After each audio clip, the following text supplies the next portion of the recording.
I'm not even. I'm not. I'm not All doing his this. fault. All his I fault. am Dude, not. he's also I remaking have another fucking movie. So what the fuck? Why are you remaking another movie? Chris That's Rock is beside the point. remaking. Yeah, Chris Oh, Rock is that's. remaking Oh, another that's right. round a Mad Nicholson movie with about a bunch of alcoholics or about a alcoholic who's you know has a problem. Mad Mickelson, the motherfucker that plays a villain in every single movie he's in. Yeah, Casino, that guy. Casino Royale, Yeah, Indiana Jones Hannibal. and the Dial of Destiny. When they showed him in the Dial of Destiny, I was like, this motherfucker again? Like, come. I was just like, I'm like, come on. Put Mad Mickelson in a fucking romantic comedy. I think that's a good segue into our next, like, into our main event. But put him in a romantic comedy I think or he's a rom, a like a rom romantic dram. comedy, bro. You lying? What is he? What is he? A serial killer who falls in love or some shit like that? Because he's got to be. He has got to be. Let's see. Let's see. Hold He's on, hold on. Mads Mikkelsen, yo. I'm not sure who all has been like tuning in and out of the episode while we've been on this journey, but we appreciate y'all. I can tell y'all that much. That motherfucker pulled out he the MVP, man. He pulled out the bomb. Like, Oh, I did not. I was just as surprised as you were, man. Like, that shit was everything. I was like, It was what the so fuck? subtle. Yeah, it Yeah, was so subtle. Like, you guys mind if I smoke on it? I'm thinking he's gonna pull out like little yeah, doobie, yeah. something subtle. He's like, yeah, you guys mind if I pull out this fucking, this fucking... And he put Oh, that torches was. in. I'm like, oh my Oh my. god, bro. Yeah, man. Oh man, that was so fucking hilarious, You yo. can That only was see so this fucking shit funny. on Instagram Live, people. You can only see this shit on Instagram Live. You can't Yeah, see this yeah, on man. TikTok Live. You can't see this on YouTube Live. You only see this on IG Live because that's what we bring you. That That's what is R&Z brings you, man. that Unpredictable is moments. that is true, man. That is true. Oh, I second that notion because that shit was that shit was everything. Oh boy, Definitely clip that was a that. That good. is definitely a real and a TikTok right there, bro. Definitely. Mm, mm, mm, mm. Um, as far as our our main event today is romance movies because it is our Valentine's Day special, and we got 5 romance movies that we want to share with you that you should watch on your watch list. Put on your watch list or watch this weekend. Um, It's I looked true. at my list and realized, goddamn, I am a demented person. I'm like, Oh, what the listen, fuck is because you this? you said of any genre, didn't Yeah, I you? said any genre. I don't think I took enough liberties with my list, man, and I'm almost afraid of what you got on yours because I kept it pretty textbook as far as like romance or just rom-coms are involved. I got some honorable mentions like we could talk about after the fact, but Okay. now I'm wondering what the fuck you got on your list because you said I am a demented motherfucker. Yeah. Oh When man. I was putting this list together, I was like, wait a minute, I don't really watch romance comedies. What the fuck am I doing? And a Shh. lot of these movies, man, are just like they're romantic, Oh, but they're I really can't fucking wait. demented. They're Damn. weird. I They're feel weird. like you about to Involving put my like list to shame, man. involving everything from zombies to necrophilia. Oh, It is crazy. and now I feel bad that I took one of them off my list because I was like, I don't know what Johnny's going to put on his list, and I don't want to derail this portion of the episode. So I took a specific movie off my list that was like kind of like demented and weird, and it actually does involve, unfortunately, necrophilia. Because I was like at war with myself. I was like, wait, is this or is this not necrophilia in this movie? Is it considered that? But yeah, we can get into it.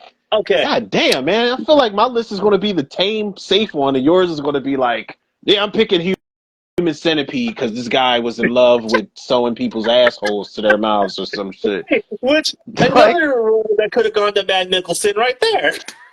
He could have played shit. that probably would have been a better movie.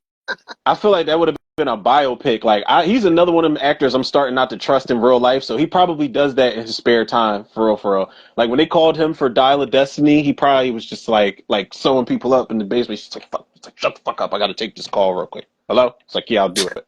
It's like, no, let me finish sewing you up to this person's ass real quick. Damn, I need to go to the bro. But bathroom. Then go. there go. Oh God. Oh yeah, there's a reason I won't even touch Human Centipede 3, man. Like the first one was bad enough, and I remember me and a couple people, we were super fucked up, and we decided it was a good idea to put on part 2. I said never again. It's one of those movies I never saw 2 or 3. God, man. So 2 is they managed to make it worse. There is some shit that happens.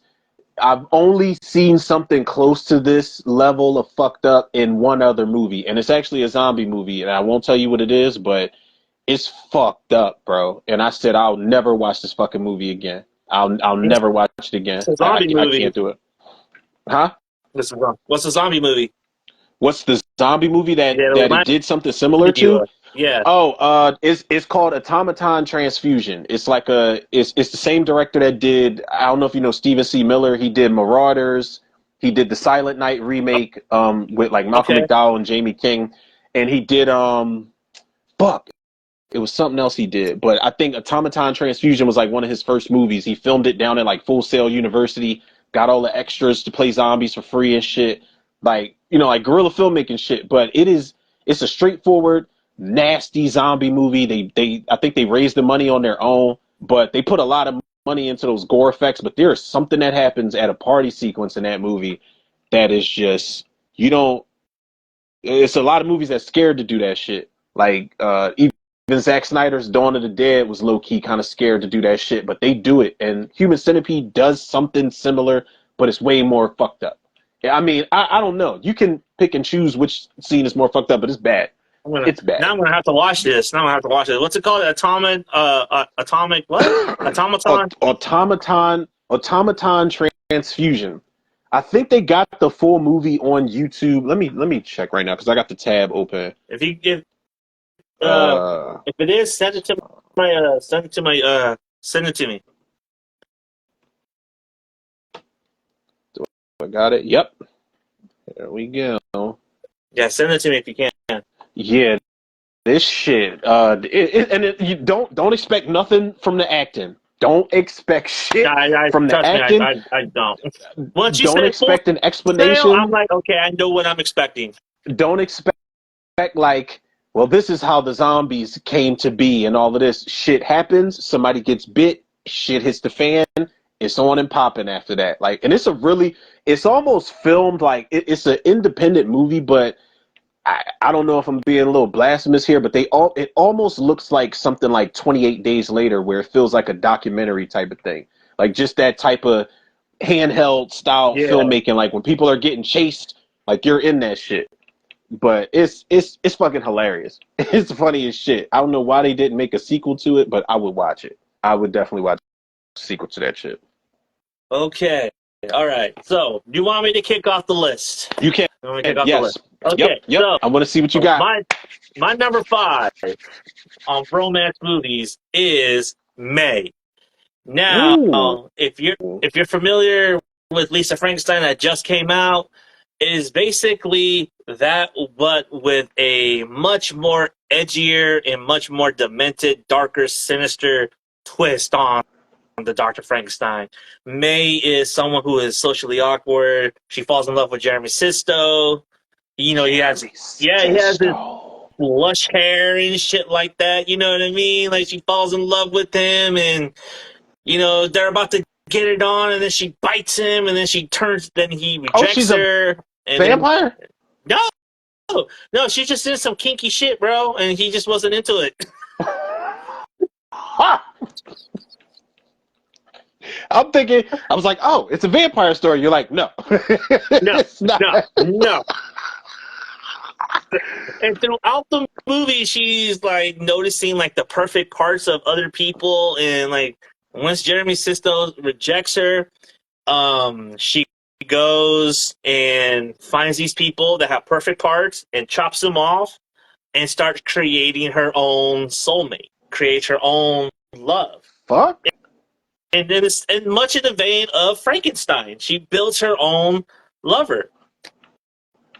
What And the it was fuck? crazy. It has one of the most gut-wrenching sucker punches for an ending that you'll ever see. It is a sucker punch because you're like, oh my God. It is Let me get so my list good, to man. put this on my list here. May is Yeah, a listen, Jeremy May is a love Sisto story. alone. Is a love story for the demented. Yeah, I always see this. I don't know if it's on Tubi, but I always see this movie somewhere. I always see this poster somewhere. Now, I know Angela Bettis was in. I think she was in the TV version remake of Yeah, Carrie. Jeremy Sisto, one of the most underrated actors ever. I think facts. Jeremy Sisto.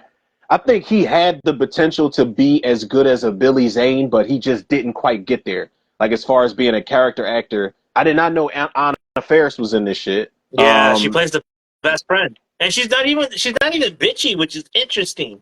She's not even like mean to May. Like they're actual best friends. They're I did friends. not know James Duval was in this shit. He was in he was in Gone in 60 Seconds, but I want to say he was in Go. Yeah, I did not know Will Estes was in here from everybody's favorite bug movie, Mimic 2.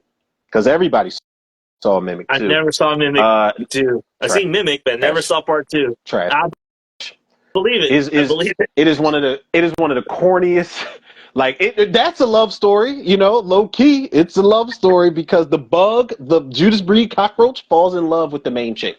Swear to God. Oh my Gives her a God. slice of pizza at some point in the movie as a peace offering. I promise you. Oh I promise you.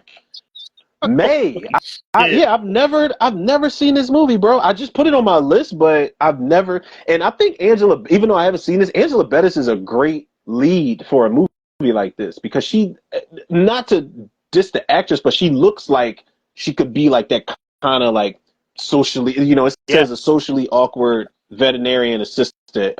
She looks like she could play that part. Oh, this Yeah, is she has like she's cross-eyed too, so like her eyes like going this way while her other eyes like this, and it's just like she's looking at you, but at the same time looking at the vending machine. multitasking at its finest. I'm not mad at it, She's man. eyeing I'm not mad that at it. Reese's Pieces, bro, while eyeing your hand. Oh, I see. Oh, she bit his lip. Yeah, yeah, It's in the little trailer. She bit his lip, and yeah, that shit yeah. stretched for a little bit. He jumped back like, what the fuck? He jumped back like, yo, what are you doing? Damn. Okay, so yeah, I just put this on my little list of to watch movies. I've never seen this movie, bro. Damn, Yeah, it is. man. Now you going horror? I should have fucking stuck with my guns. Trying to go all I'm trying to go all super romantic and shit and stick with the Valentine's Day theme, and you going cannibalistic, cross-eyed Well, madness over here. my next pick will make you feel better. So it might be on your We'll list, see. though. We'll see. It might be. I mean, I got a lot of honorable mentions. We'll get to, but I don't know. Maybe it's on the list. We'll see. We'll see. All right. So we're doing 5 of these. My number 5 on this list, and I crossed. I'm gonna just say it. Like I had originally put Jason's Lyric on this list as That was on my one list of the too. That was on my list yeah. too. But it wasn't until something snapped. I was looking up romance movies, and I felt as though I forgot one. So I was looking up a list on IMDb, and I was like, shit! Like I saw that, and I was like, no. I said, there's no way I cannot put this on my list. And this movie's actually there is somebody who we mentioned earlier in the episode who wants to remake this movie by the name of Channing Tatum. But my number 5 on this list is going to be Ghost. I could not do a list without putting Ghost on here, And while I wanted to put a lot of horror shit on there, Ghost is one where it is. I don't know if you could consider it. I guess you could consider it supernatural, but He's literally Ghost a is ghost. yeah. Ghost is Ghost is one of the ultimate romance like comedies because even in death, he was still trying to get that ass. No, like he wasn't trying to get that ass, but I'm just saying, even in death, he was still trying to let Molly know, yo, I was murdered by this guy who I consider the best friend who's pushing up on you, trying to fuck you in the wake of my death.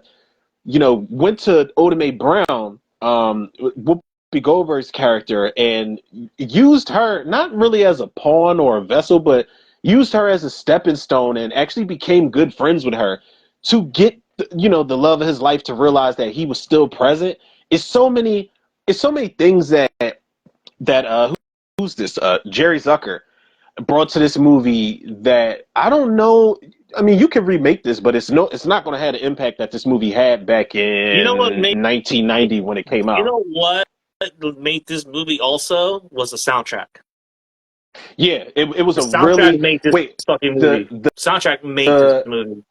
uh, like it was so like this is beyond like okay if we talking soundtrack, that song, I don't even know what it's called, but the song where they're Yeah. doing the pottery, that shit made me Yeah. want to learn pottery even as a kid. I didn't know what the fuck I was doing, and I didn't even get no cheeks at the time when I first saw this movie, but it made me want to get some ass right after doing some pottery and getting messy. Like I wanted to learn new things altogether because of this movie.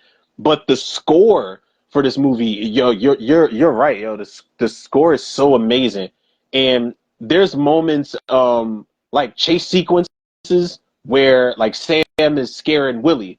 You know, the dude that looks like fucking Carl Thomas 2.0 and shit. Like Mhm. he's scaring the shit out of him throughout the apartment building, like writing boo on the mirror and knocking shit off the shelf.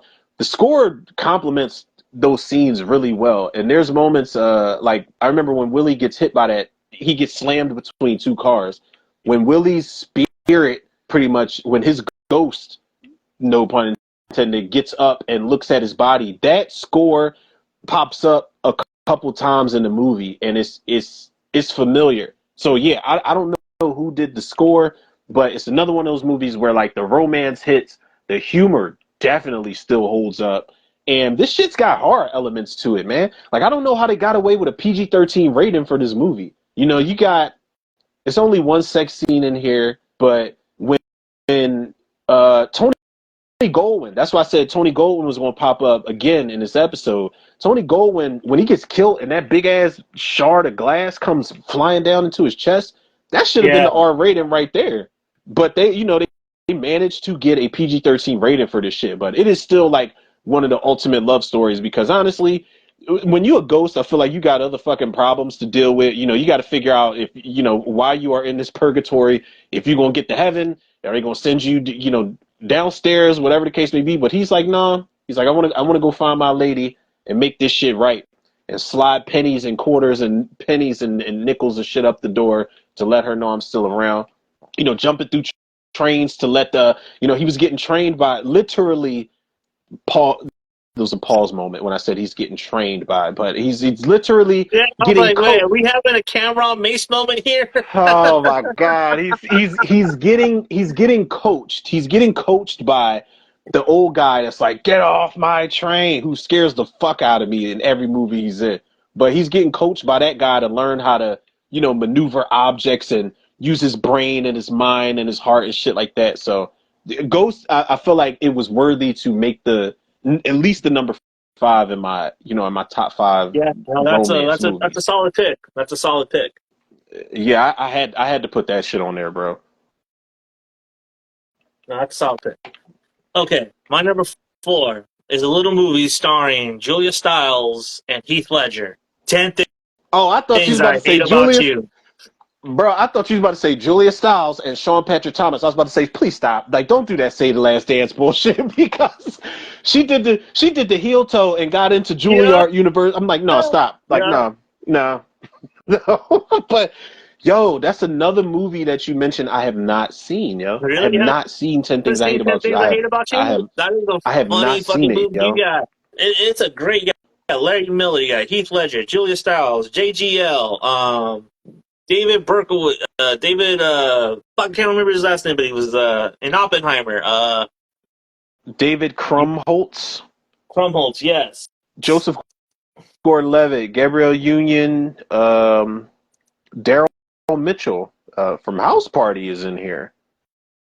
Andrew Keegan, fucking residential asshole. If you needed one for the '90s.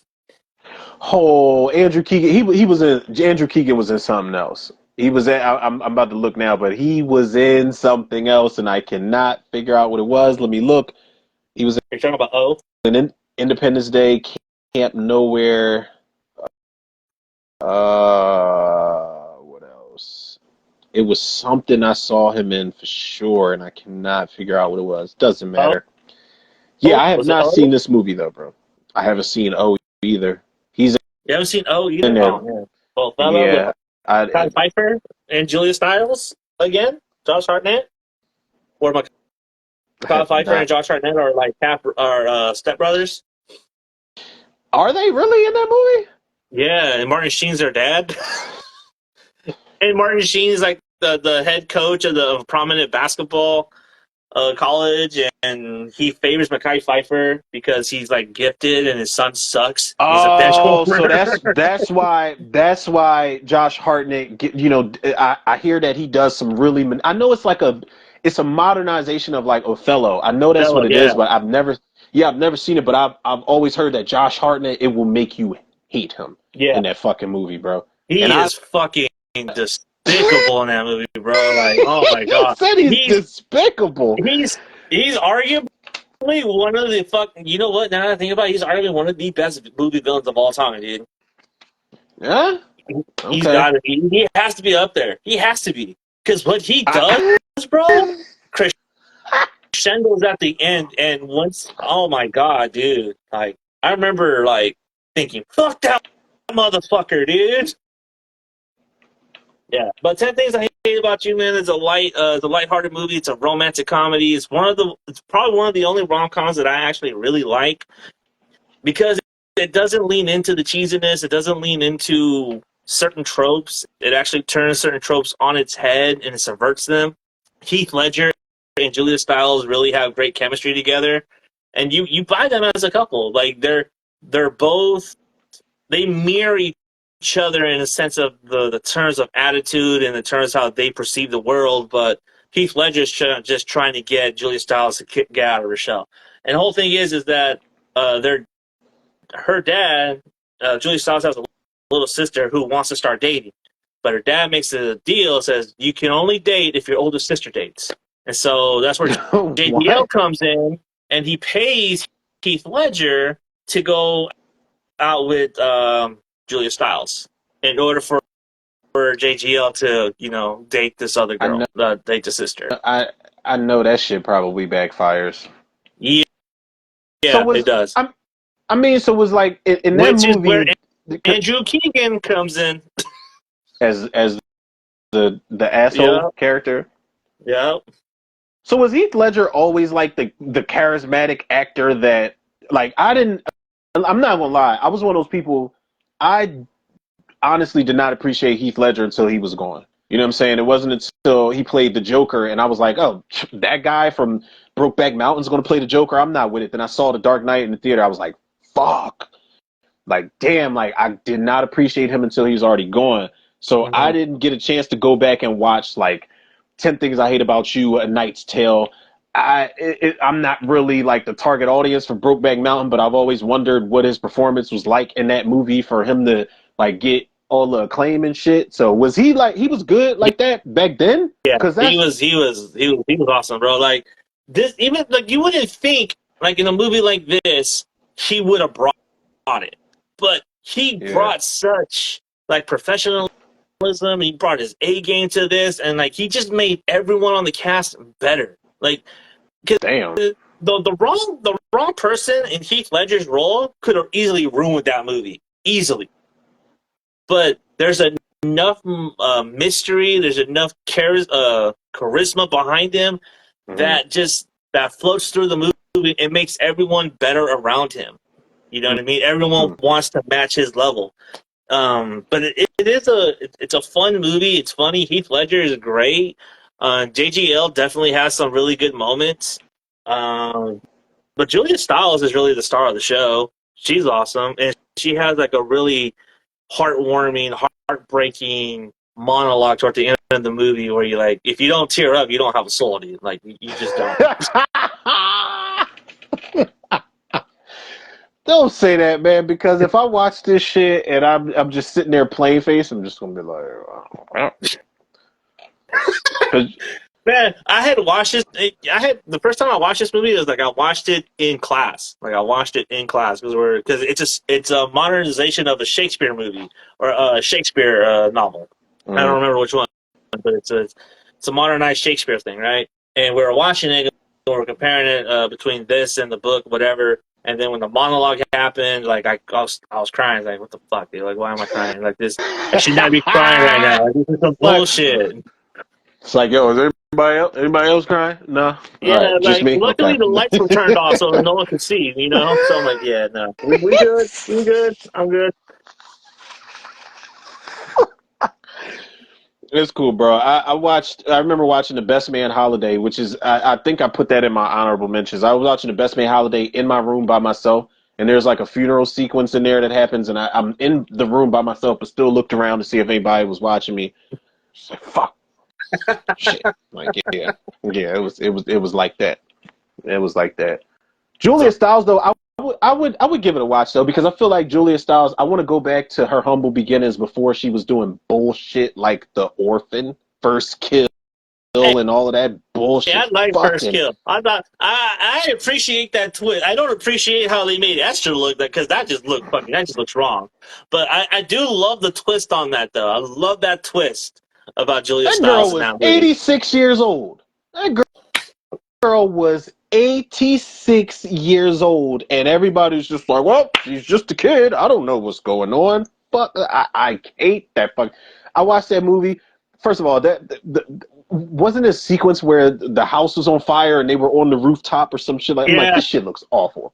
Yeah, This looks terrible. These motherfuckers. That did look. That did look bad. Fucking terrible, man. They spent all the money on platform shoes, to make everybody taller than this chick so she could look younger. I'm just fuck this goddamn movie, man. No offense to anybody out there who loves the orphan movies. I know y'all out there. Y'all love the supernatural booga booga. I know. Yeah, but that's my number 4 pick. 10 Things I Hate About You. Solid. That's solid. My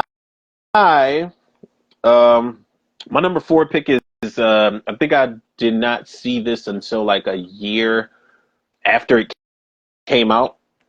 And I was sold because the 2 leads in there were 2 people I did not think could pull off like romantic chemistry on screen.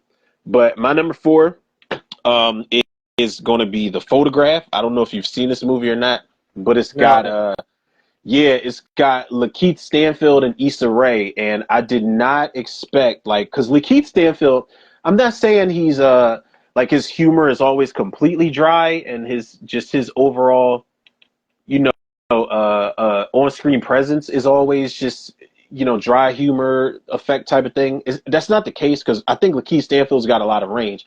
I just didn't know how well he was going to blend in with somebody like Issa Rae, who is a ball of energy whenever she wants to be. Like Issa Rae can go from 0 to 100 at any given moment. Insecure is like a perfect example of that shit. But the fact that they just complemented each other so well, and their chemistry. This is probably I can't even mention the name of the movie because it's on my list, but it's kind of like the next generation's version of a movie that I definitely got on my list. But I like the fact that they called it The Photograph. It's the title's pretty literal for the most part, but it lends itself to the plot. It lends itself to the story, and the movie pulls off something that I hate movies. Like I hate when movies do this, where we're in the present day. Then we go to a flashback sequence, and you spend a lot of time with the flashback sequence characters, and you get invested and attached to them. Then you're right out of it, right into present day, back to the original characters. And I'm like, yo, we got to pick one. Like, it's really hard to balance that shit out, but this movie does it pretty well. And that's another thing. The flashbacks lend themselves to the story. The only thing that I don't remember what my gripes were with this movie. Little Rel and Tiana Paris are a couple in this movie. Lil Rel plays Lakeith Stanfield, I think his brother or his brother-in-law or something like that. And Tiana Paris is his wife. And I'm just like, in real life, that would never happen. I'm sorry, and there's nothing against Lil Rel. I just don't really care for his style of humor, but there's no way that he's bagging Tiana Paris. Like, Tiana Paris, I've recently watched Candyman 2021. She floats when she walks. She does. She's one of those actresses, man, and she's one of the reasons I want to watch the Marvels. But they're not really too heavily involved in the movie. But I like the chemistry they had, man. I like the fact that Lakeith Stanfield is like this this interviewer, photographer type of guy, and he wears like his nervousness on his sleeve when he's talking to Issa Rae, so much so that she starts to wear her nervousness too. Like, she's like the more confident one, kind of like, well, what are you here for? And what's your intentions with me type of thing. But she caves in. And when she caves in, they do the whole, love affair thing. And then obviously something complicates things and there's an ex involved. And they check some of the boxes that like black rom-com movies check. But it's a really like wholesome, organic love story. And Robert Glasper, on the score, I've got the soundtrack for this movie in my playlist. Like, it's peaceful as shit. Like, it's one of those soundtracks that where it's raining out here, I'm playing that shit. So everything works for this movie, man. And then like the supporting cast is pretty good. I don't really know a lot of the supporting cast, actors and actresses from a whole bunch of other shit, but you got Elon Noel. He's in there, and I don't really like this guy too much because my girl has like a little celebrity crush on him, and I've got to do a commentary tomorrow. No, fuck that, because I got to do a commentary tomorrow for Valentine's Day for her, and the guy is in that fucking movie. You know what I'm saying? And I have to do it. The first purge or what? My man from the first purge with the perfect beard. Hey. Yeah, that motherfucker from the perfect beard. I said from the this perfect was beard. my pick. He was my pick to be Blade, bro.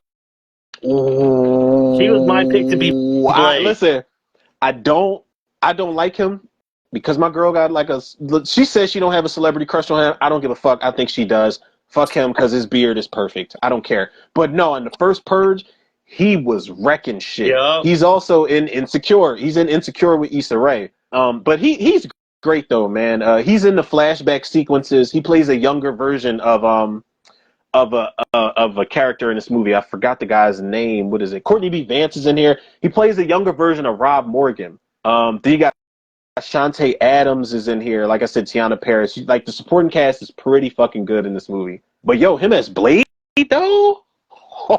Yeah. Oh, completely derailed my thought process, bruh.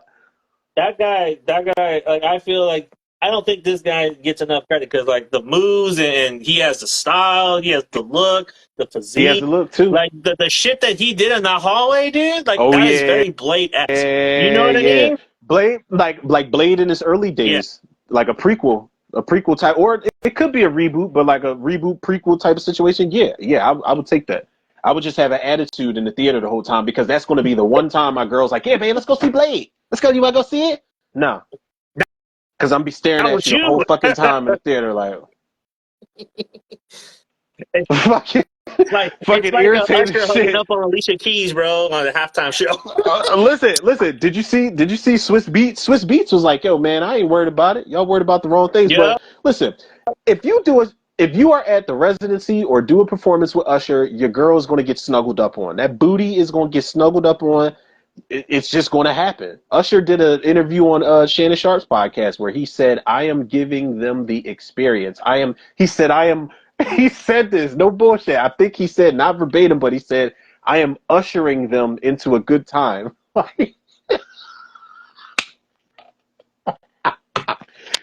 I'm running up on that stage. You know, I ain't going. You know, I'm Will Smith in that shit. I know you made a Chris Rock joke, and I'd hate to talk about this shit again, but yeah, I'm going right the fuck up there. I'm probably gonna get my ass whooped by security, but yeah, I'm right the fuck up there because who you groping up on? No, Oh we're not doing man, that. But that's but no, crazy. yeah, the photograph is my number 4 movie, man. It's a good movie if anybody has not seen it. It's worth checking out. Okay, that's a solid pick. Reading up on it, definitely got some really high reviews, so definitely on the watch list. Man, I'm But telling you, bro. mine is not a good movie. It's actually one of the most controversial movies, and it's a fucking dreadful movie for any Hmm. motherfucker to watch this movie. And it involves two high school students trying to lose their virginity to a dead girl. Dead girl. What? As soon as you said 2 high school students try to lose their virginity, I was like, American Pie? Hold No, up. to a dead girl. What? The movie's called Dead Girl. Oh, is it? Oh, it's literally called Dead Yeah, Girl. it's Oh literally shit. called Dead Girl. Um. So, where the romance comes from this movie is because, like, Shiloh Fernandez has this crush on this redhead, Joan, and he's had a crush on her for, like, elementary, and he wants to be with her, fantasizes about her, does all that shit, right? But he's a nerd. He's awkward. He's the outcast of the high school. You know, very school shooterish vibes going on there. And so him and Noah Seega go to I think it's the Linda Vista Hospital in Los Angeles. That's what it is. They don't say that's exactly what it is in the movie, but Is just Val by looking at Kilmer the architect, in this shit? no, they couldn't afford Val Shit. Kilmer. They couldn't afford catering for this fucking movie. Uh, Listen, he said it. I didn't. No, you just look at the budget, Uh, bro, and tell me if they could afford catering. it's a lot of dead girls. Was it 2008? Is this 2008? Yeah, 2008, Noah Segan, Shiloh Got you.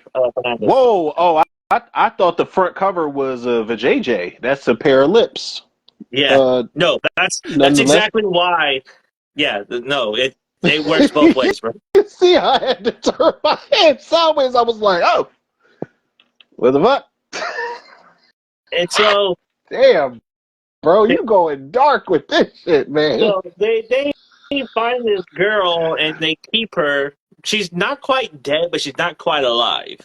She's Okay. kind of dead, but not alive. But like this would actually make a great prequel to The Woman, if you ever seen The Woman or Offspring. I don't think so. I don't think I've Okay, seen it. well, anyway, these two, they find her, Noah Segan. He goes in on her and stuff like that. And so the romance comes in from Shiloh Fernandez, like trying to, like, talk to Joan, but Noah Segan's telling him, you ain't getting her, dude. You can only get this bitch because that's all you're worth. So he has to Shiloh fight for Fernandez. love. Oh, is that my man from the Evil Yeah, Dead remake? yeah, Yo, before Evil Dead. that This is is him. 3 years Yeah, prior. that's him. That's the brother. Noah Segan was in Mm-hmm. something too. I'm about to click on him too because Glass, he was in something too. I've Glass seen Onion. him. Glass I have Onion. You not can watch seen. that. I Knives have not Out. seen Glass Onion. Knives Out. Okay. Yeah, I did see Knives Out. I didn't know he was in He was Brick. the I started partner. He was watching Brick. I Lakeith could never Stanfield's finish it. partner. Got you. Okay. Yep.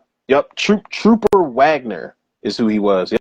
Yep. I know I seen him somewhere. I did not see him in the Last Jedi. I didn't see the Last Jedi, but yeah. Okay. Got you. Yeah, I seen Bull before, for sure. So, yeah, I don't want to ruin what happens because the ending is just like, what the fuck? Like, yeah. It the moral of the story is that men are all the same. It's not true, ladies. It's not true. God And they damn. actually Now wanted you. to do a sequel to this movie called Dead Boy, where it's girls finding a dead boy at the hospital, the same hospital, but in a different They room. they didn't get the funding for it or some shit like that. Yeah, Pat Healy went on a podcast and said, "Yeah, we pitched it to the same studio. They're like, fuck no, ain't no one, no, we're not It's like we're touching not that. doing this shit. We're not doing that." Yeah, they wasn't trying to do that Uh, shit. but he's like, "Oh yeah, so it's okay with a dead girl, but yeah, but you're dealing with like erect and all this other stuff. Like we can't have that." Like, okay, whatever. You guys are soft. Yeah, pretty much. It's like if we're gonna go crazy, let's just go crazy. Let's go to full, the whole 9 yards, as they say. But So Dead Girl is my number three. Definitely, like it has like one of them. It has a bittersweet ending, but at the same time, when you look at it in hindsight, you're like, "Fuck!" Like so you became everything that's you what you hated at meant. the end. That's what you meant when you said necrophilia. Yeah, yeah. Okay, yeah, Yeah. I thought you were going to say something else. I did not get that lucky. I thought you were going to say There's a something else. Japanese movie also called oh my god, what was it, like Q something? Q is home or something like that, where like a husband kills his mistress, but like when he killed his mistress, she put adhesive on her vajayjay and like she is stuck to him, and so Ooh, he's stuck in the fucking garden house and he can't move because ha! she's stuck to his dick. I Ooh, was gonna put that ooh, on there, wee, but I haven't seen it yet. And I was like, dude, I need to see this shit. This shit's fuck. fucking hilarious. Soon as you said something got stuck, and like I thought of, I started watching because they put it on Tubi. I started watching Teeth, and I was like, should I put this shit on the list? I was like, no, I'm not gonna put that on the list. That's actually Teeth a is solid that movie. is That's a solid movie. oh I'm not gonna lie, that's a yeah, it's solid movie. good. It's really good, bro. Like I've only seen it once. I started to watch it for like the second time the other night. I didn't finish it, but that is the best sex ed movie, safe sex promotion you could ever fucking have, yo. That movie's insane. Oh, so Dead Girl. That movie's Dead Girl, Dead also with on Tubi. JJ. That movie's on Is it? Tubi. Also on you can rent it on VOD. Also, it might be on your site. So definitely go check that one out. But yeah, that was my number three. Yeah, three. All right. My number three. Uh, uh, Fuck the sequels. Because they don't count. The sequels are bullshit. There's actually a TV series coming out for this shit. I don't know why, because clearly I Know What You Did Last Summer and Scream has not taught these motherfuckers anything as far as making TV shows out of the teen genre from the 90s. My number three is Cruel Intentions. Ooh. And I picked Cruel Intentions. Yeah, I picked Cruel Intentions for a couple reasons, but the main reason it is an alternate universe version of Boomerang where not necessarily the player gets played, but Sebastian, like Ryan Phillippe's character, is just this strapping young lad, Sebastian, where he's got the money, he's got the acclaim, he's got the fame, he's got the women, but he kind of runs into Reese Witherspoon's character. He just quite can't bag her. And when he finally bags her, when she's about to give up them cheeks, I don't mean to be like so blunt and just raunchy about it, But people. is that But when what's she's about, happening that's what though? it is, man. Like when she's about to give up them cheeks, he's like, I'm sorry, I can't. And then he looks into the mirror, like when he leaves her room, and he's like, get it together, you pussy. And he ends up, the player gets played in the sense that he ends up really falling in love with this girl. And he becomes a completely different person. He's buying flowers, and he's writing her letters, and he's taking her out, and it's Sarah Michelle Gellar's character who tries to bring him back to reality, and she's like, you are completely pussy whipped in one scene. And I love this movie because Sebastian gets he gets like the best lesson in like in humility ever, man. Like where he's just like, yo, you're not as tough as you think you are, man. And there's going to come a time where one of these women are going to sweep you off your motherfucking feet the way that you've been claiming to do with them just to get in their draws. And that shit I mean, it's ultimately his downfall at the end of the day because spoiler alert, people, Sebastian dies in at the end of the movie, but he dies trying to save Annette from, you know, fucking Rudy from Halloween Resurrection, everybody's favorite Halloween movie. But apparently Rudy can't stay out of fucking trouble, man. You know, he's sleeping with Selma Blair in this movie when he's supposed to be giving her cello lessons. You know, he can't stay out of Michael Myers' way. You know, he's in Say the Last Dance with Julia Stiles, who Johnny was just talking about in, you know, in 10 Things I Hate About You. Sean Patrick Thomas is fucking up. And speaking Mm-hmm. of Sean Patrick Thomas, he is the only character coming back for the Cruel Intentions TV series. And he's playing a different character. So I don't even understand why y'all are even doing this. Yeah. Yeah, bro. And you know it's going to make some waves because the main chick is going to be white. The main guy is going to be of Asian descent. So you know they're going to be like, oh, it's woke. It's diversity. This shit is woke. Like, yeah, yeah. And Sean Patrick Thomas is coming back, and I said, hell no. Yeah, look it up. Look it up. Look it up now.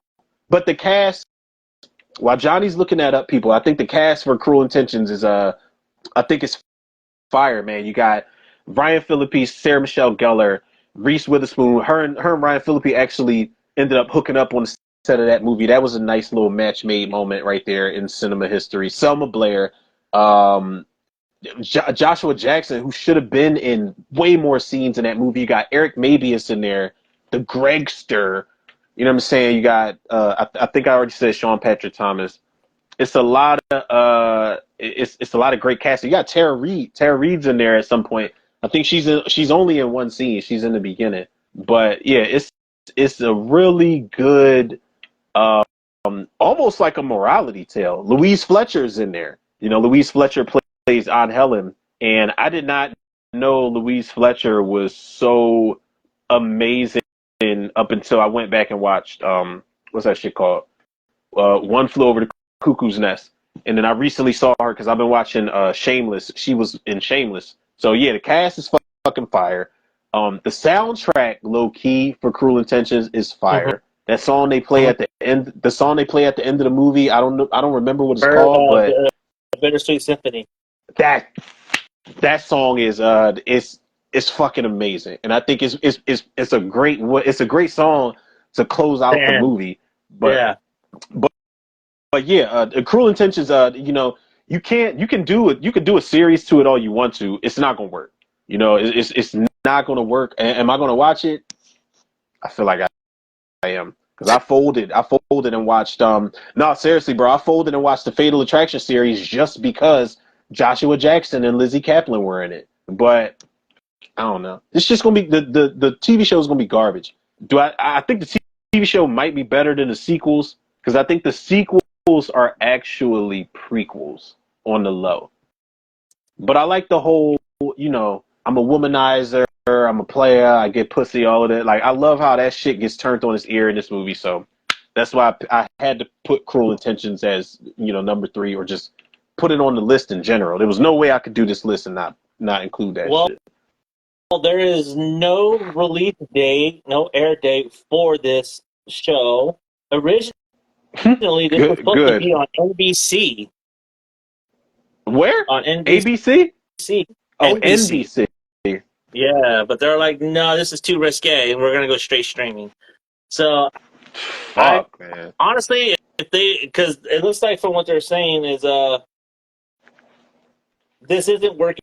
This isn't a network show. So this might actually be a little bit more wilder than expected. But we'll see, man, because they're shooting it now. There's no release date, so we'll find out as the year goes.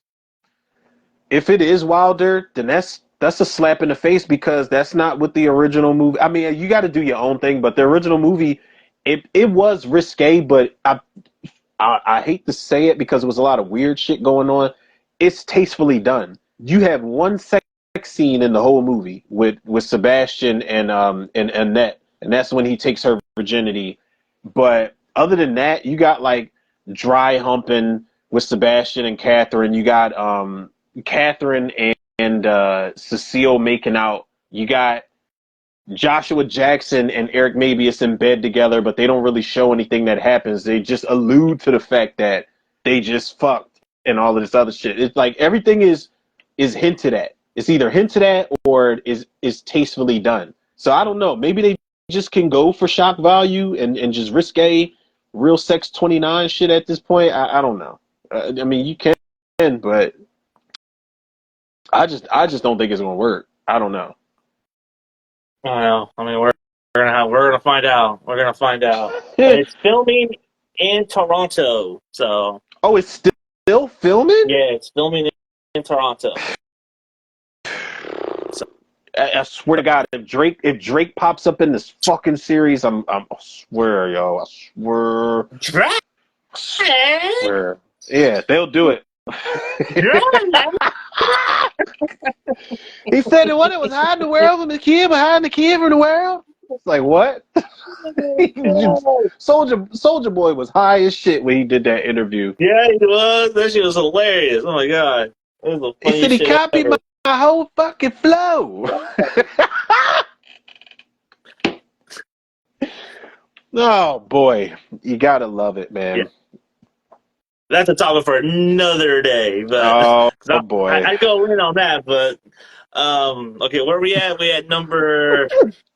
We're like number 2. Number 2. Oh, is it number 2? Okay, number 2. Yeah. Oh yeah, number 2.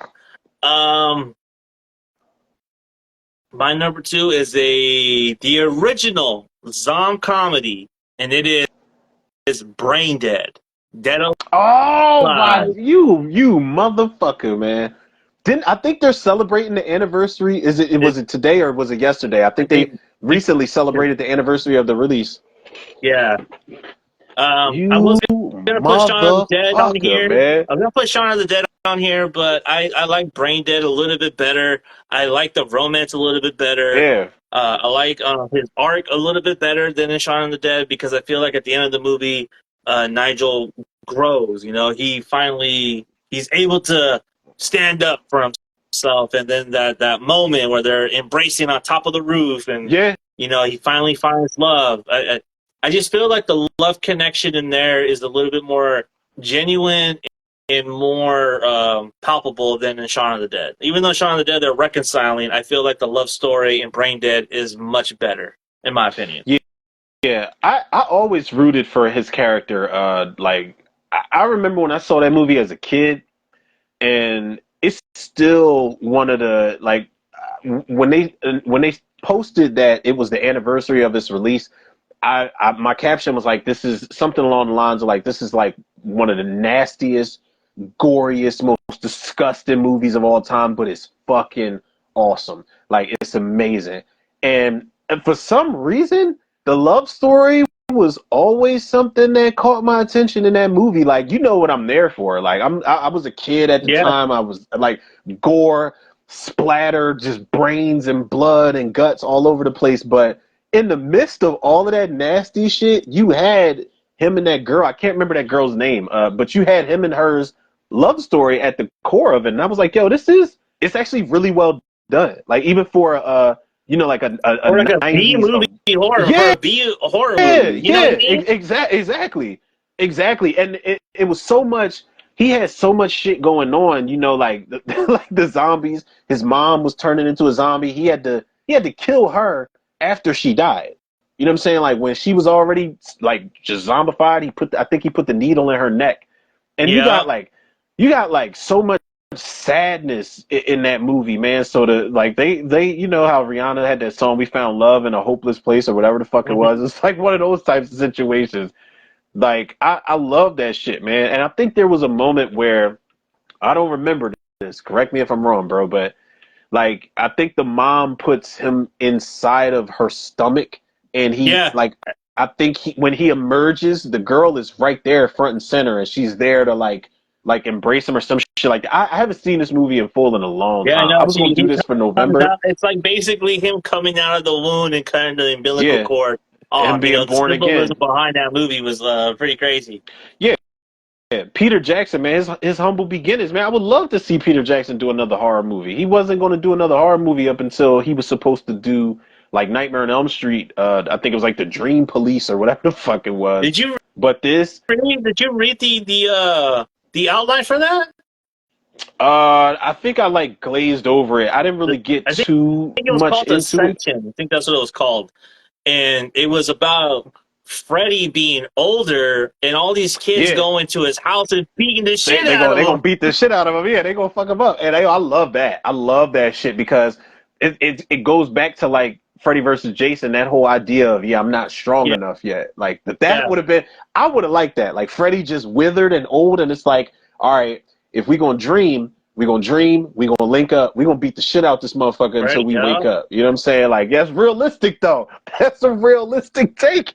Leave it up to a Peter Jackson like treatment, man, to try to pull That that that off. would I have would love to see been that that would shit. have been fucking awesome. That would have been like so fucking awesome, man, to see. Dream But Warriors yeah, 2.0. I so that's my number two, Dead Alive, aka Brain Dead. I like That's a the love great story fucking there pick too, man. just works. It just works for a zombie movie, and it's the original Zomcom. Like, you know, give respect where respect is due, man, for real. Yeah, this was 1 year before the one that I almost put on my list. Actually, this was 92. The one I wanted to put on my list was 93. So you might be right. This might be the original You Zomgom. I mean, talking about Return of the well, Living Dead 3? Return. You know what you know what I was gonna say. You know That was it. I put it a on my fire list, movie and too. I put That it was on a my fire movie too. list, and I was like, I said, I don't think Johnny's gonna go. Like, I think he's gonna pick. I said, I think he's gonna pick like just casual rom coms and shit. So I was like, let me take the horror shit off here. Like a lot of the horror shit is in my honorable mentions. It's in my honorable mentions. Well, it's not a lot of horror shit, but Return of the Living Dead 3 is in my honorable mentions. I was about to put that on there, and I was like, I had a glimmer of hope because when you said your one pick had to do kind of like with Necrophilia, I was like, he's about to pick Return of the Living Dead 3, bet. Because I'm always torn. I'm like, when Kurt brought Julie back to life and he fucked her in the sewer in Riverman's hideout, I was like, is that Yeah, technically Necrophilia? I was like, yeah, yeah, it is. yeah. No, That she bitch is dead. Yeah, that's The like bitch is dead. that's like when that dude on Kill Bill Volume 2 was talking to Uma Thurman. He's like, the pussy died. It's like, yeah, that pussy was dead, bruh, and you fucked it anyway. I mean, It there's was no like turning fucking back. going into sandpaper, bro. That's what it was. Ooh, ooh, no, yeah, the plumbing doesn't. I mean, she bled like when he was about to fuck her in that one scene. She was moaning because she was squeezing a piece of glass that she pushed through her fist. So it's like if the blood pumps out, does the plumbing still work? I think we're getting a little too morbid on R&Z Live right now. I don't want to lose I anybody. mean, I I already don't want to lose talked about fucking anybody. Dead Girl. I mean, come on now. I think I Yeah, lost. it's I like think I lost a majority of our audience when I said Dead Girl. that's probably a deleted scene where Kurt went in there and it was like sandpaper and he just like all the skin off his shit just peeled off, so he just lost his dick entirely. That's probably a deleted scene on Return of the Living Dead. They probably did like special effects for it and everything. I Sewer don't know. main circumcision.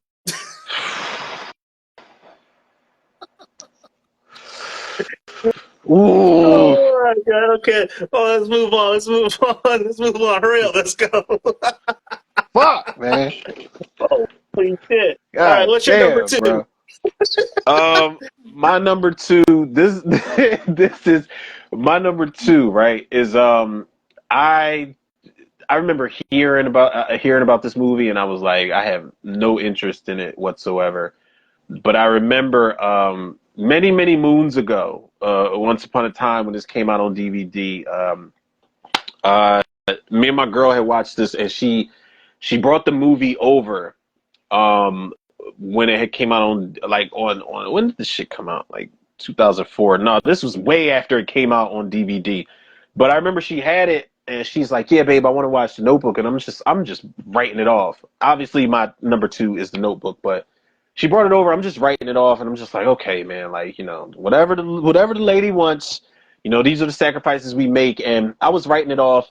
So we're watching the movie and next thing you know, we're like an hour, 2 hours and some change into this shit, and I'm like, this movie's fucking great.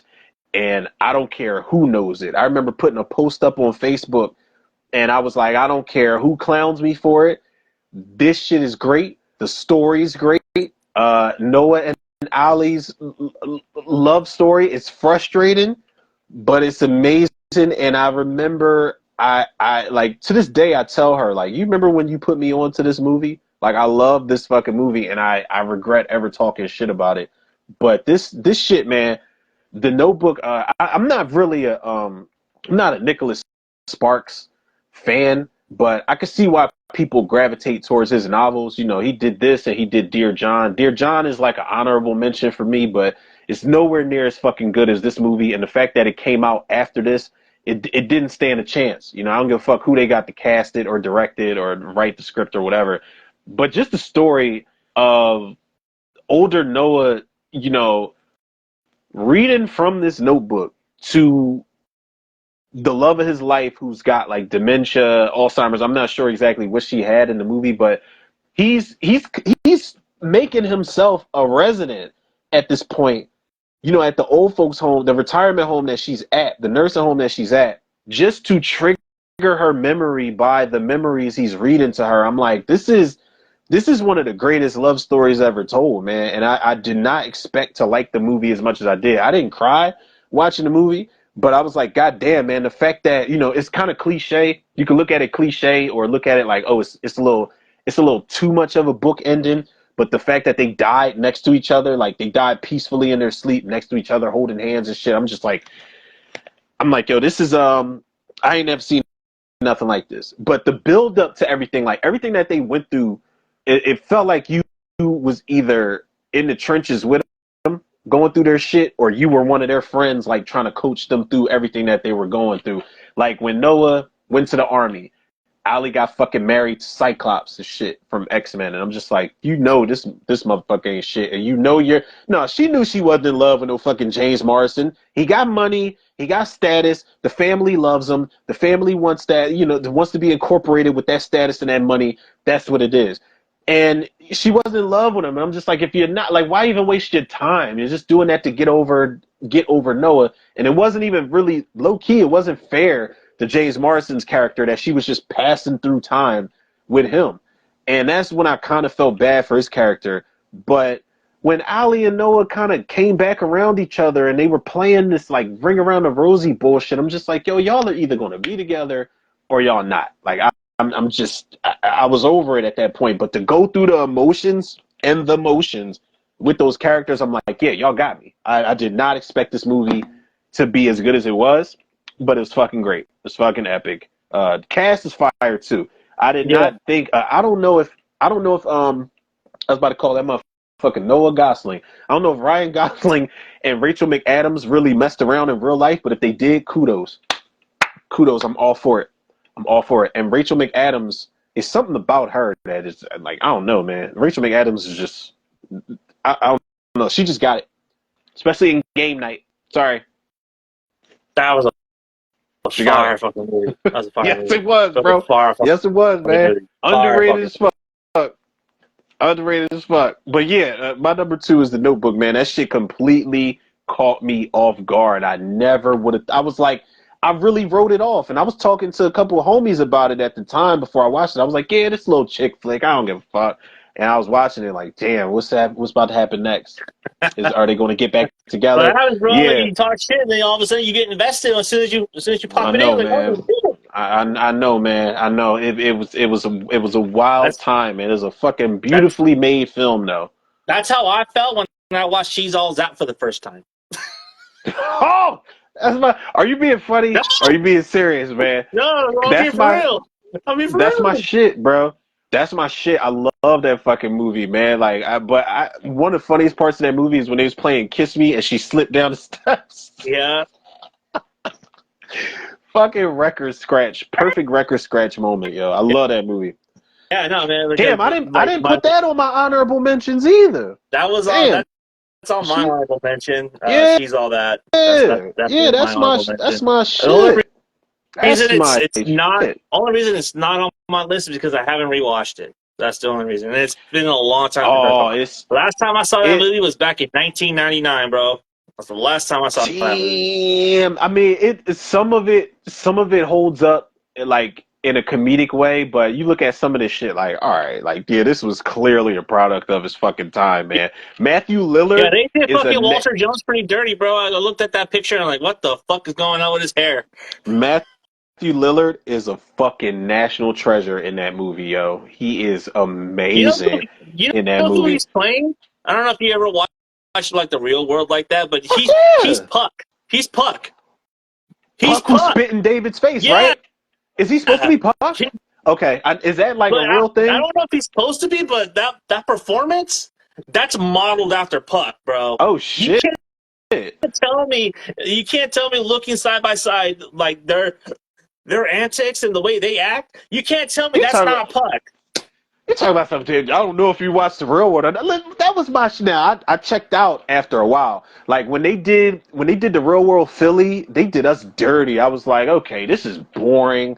It's trash. But I think real world Hawaii was like the best season ever. Hawaii was I good. like Hawaii.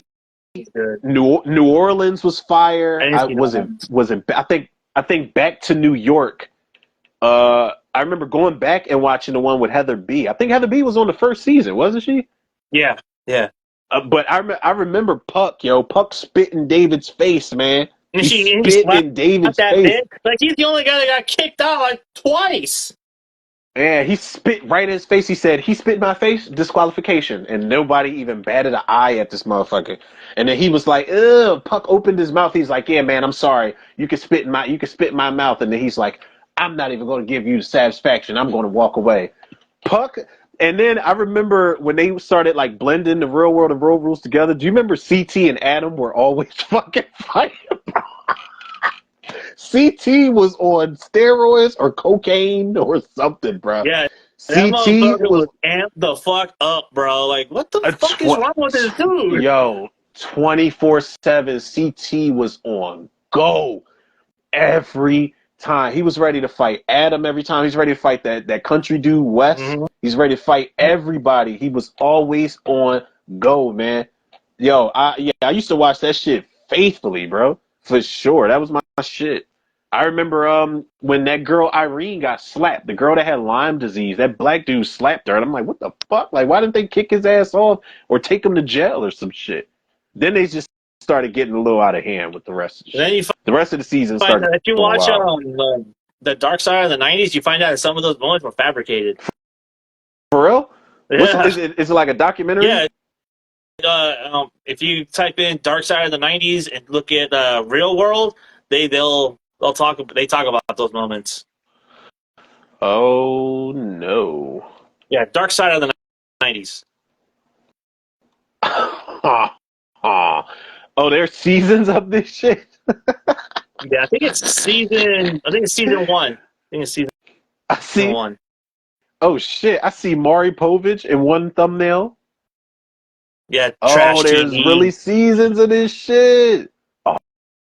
Oh, why the You fuck just did I found your know new about addiction, this? bro. They got they got the Beverly Hills 90210 cast in one thumbnail. They got Kim Coles from Living Single in one thumbnail. What Yeah, that one. the fuck The is one with Kim Coles this? is about black sitcoms ruling the '90s and how the studios fucked over a lot of those actors. They did. Yeah. A whole nother topic for another time, but yes, they did. I'm looking at this 90210 cast, and I'm like, is that Shannon Doherty? Yep. They got a couple of cast members to come back and talk about it. Oh yeah, I got my watch material for the rest of the night. These are only like 40 minutes plus long. Yeah, for And it's sure. narrated I got by Mark McGrath, Sugar Ray himself. So there you go. yo. Oh my god. All right, what's your number one Love romance? Never Dies. It is arguably one of the greatest love stories ever told. And this is probably fucking Love way Never better than Dies? Romeo and Juliet. I'm talking about Bram Stoker's Dracula.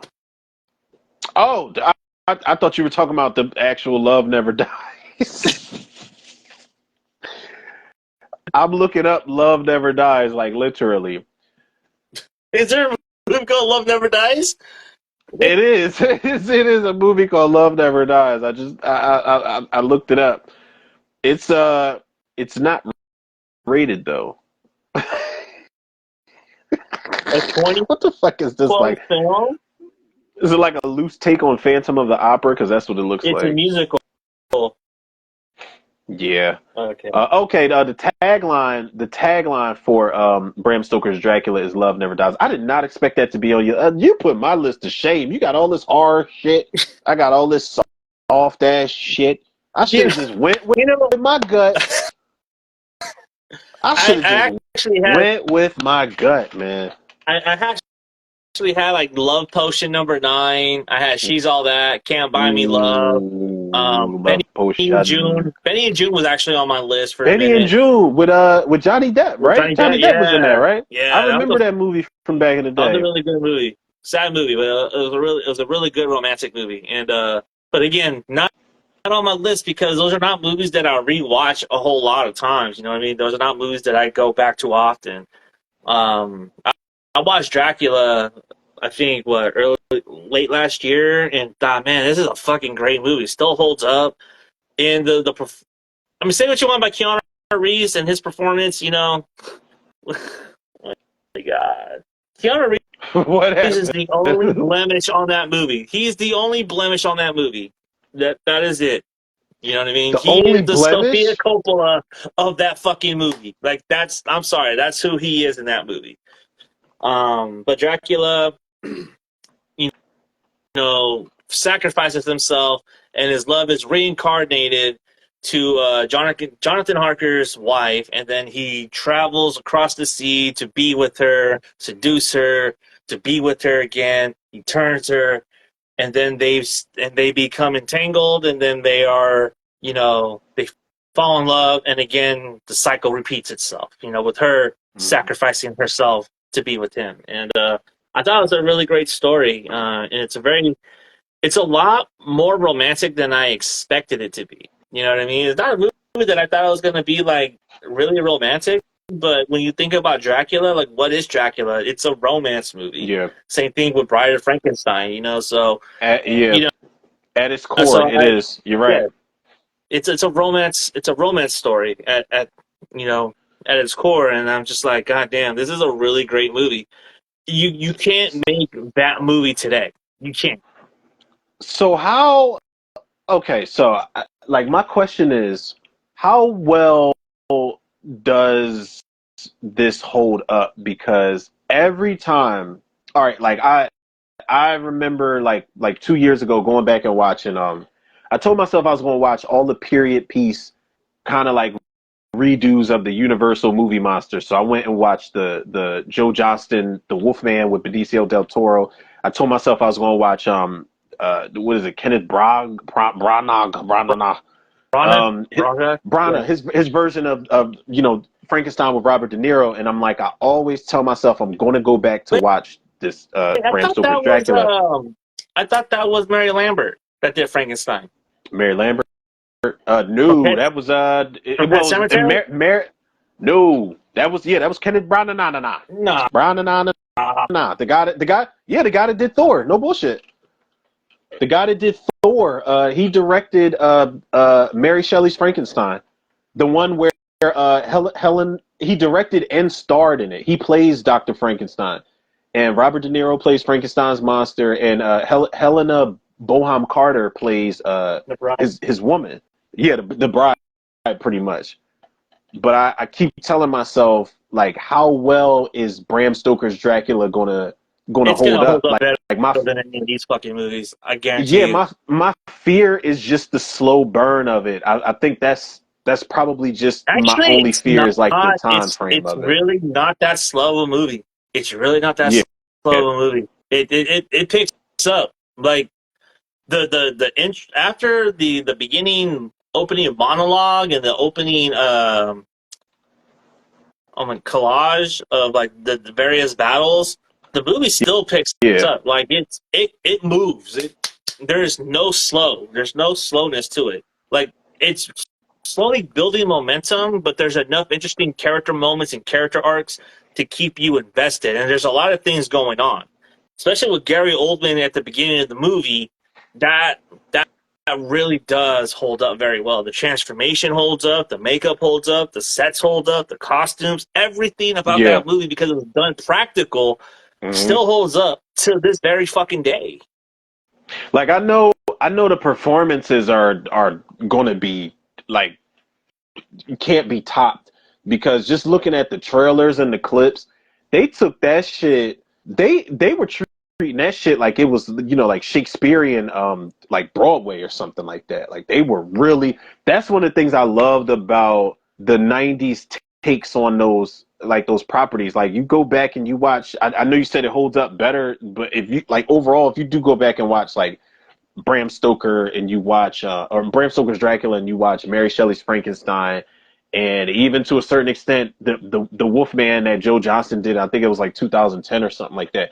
They're treating that shit, they're not fucking around, man. Like they're bringing big name actors in there, big name actors bringing big name acting chops. You know what I'm saying? Like it's a lot. So I always wondered how well it was gonna hold up and if it was gonna drag and whether I should do like a commentary or just watch it in my own time and then just review it or something like that. But it's always been in the back of my mind because I don't remember too much of it. I remember Gary Oldman, I remember Keanu Reeves, I remember Winona Ryder.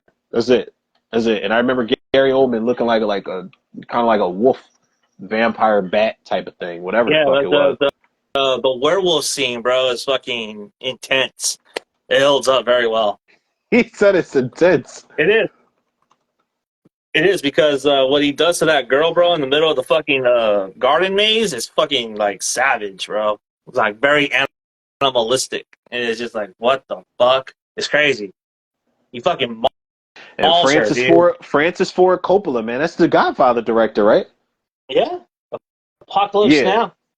Yeah, so it's like he was not fucking around if he stepped in front of the camera to do that shit. So, and I also wonder how well it's going to, like when I decide to rewatch it, how well it's going to stack up with the other tales of Dracula. It's not really. It's a lot of bullshit ones. I know, like, not to compare it to Dracula 2000. I take that movie for what it is, even though I like it.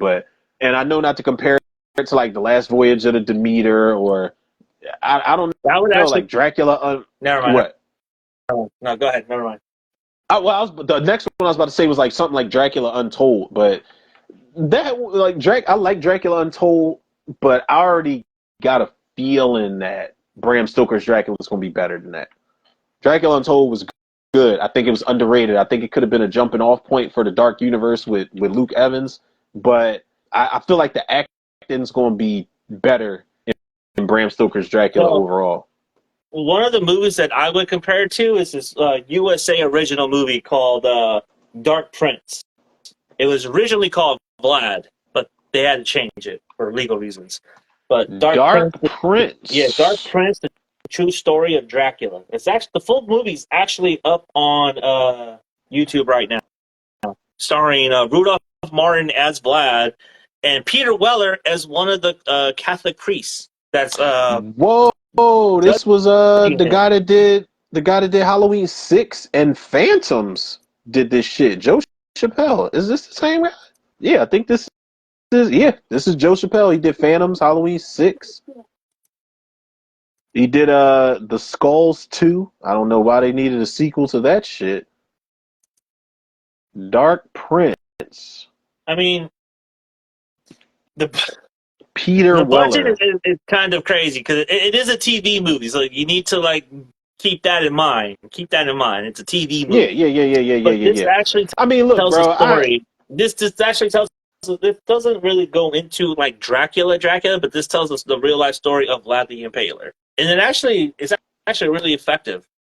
Source material shit. Yeah, so it's really good, man. I would definitely recommend it. I already know, like TV movies, like, bro, I'm like, I love, sometimes they come back and Buried Alive. Funny enough, they both got Tim Matheson in it, but I think those are two of the best TV movies of all fucking time. I don't know how everybody feels about that opinion, but those two movies hold up so fucking well. They do look and feel like TV movies, but and I think it still not so much the visual effects, but it 1990 is a solid TV movie Yeah. or miniseries, whatever the fuck you want to call it. And I know how everybody loves the special effects on the Langoliers. No, they love those special effects on Langoliers, man. It's fucking the reboot Langoliers. They're like, yo, they just Yeah. fucking called the animators from reboots. Like, hey man, we need to borrow some graphics, some animatronics, if you will, please. Yeah, man. We can put them in there. Like they were like, listen, we need some extra shit. Like, just give us whatever's left over, and they're like, here, just fucking take it. We don't want it. We don't want this shit. Oh, Yeah, so that's my number spam. one, Bram Stoker's Dracula. Oh, my list of shame. You put all this fucking horror shit on there. I knew I should have fucking stuck with my fucking guns. And I'm blaming my girl on this, man. She listen, I'm blaming her because I'm like, yeah, I was like, yeah, I got this and this and this and this and Return of the Living Dead 3. She's like, she's never even fucking seen Return of the Living Dead 3, mind you, but she's like, that's not a romance movie. I was like, yeah, it is. I was like, this dude loved his girl so much he brought her back to life. And she loved him so much that he was the only person she didn't eat throughout the entire movie. She's like, babe, that's not a fucking romance movie. You don't know what you're talking about. Don't fuck the list up. And I'm just like, you might have a point here. You know, she's like my fucking consultant at the end of the day, but here I am with this soft ass, puss ass list, and you like, yeah, man, we got necrophilia and dead vampires and shit. Like, it's the fucking best, bro. I promise you, man. My number one. I think that this was always going to be number one. I think I did number one first, and then did like 5, 4, 3, and 2.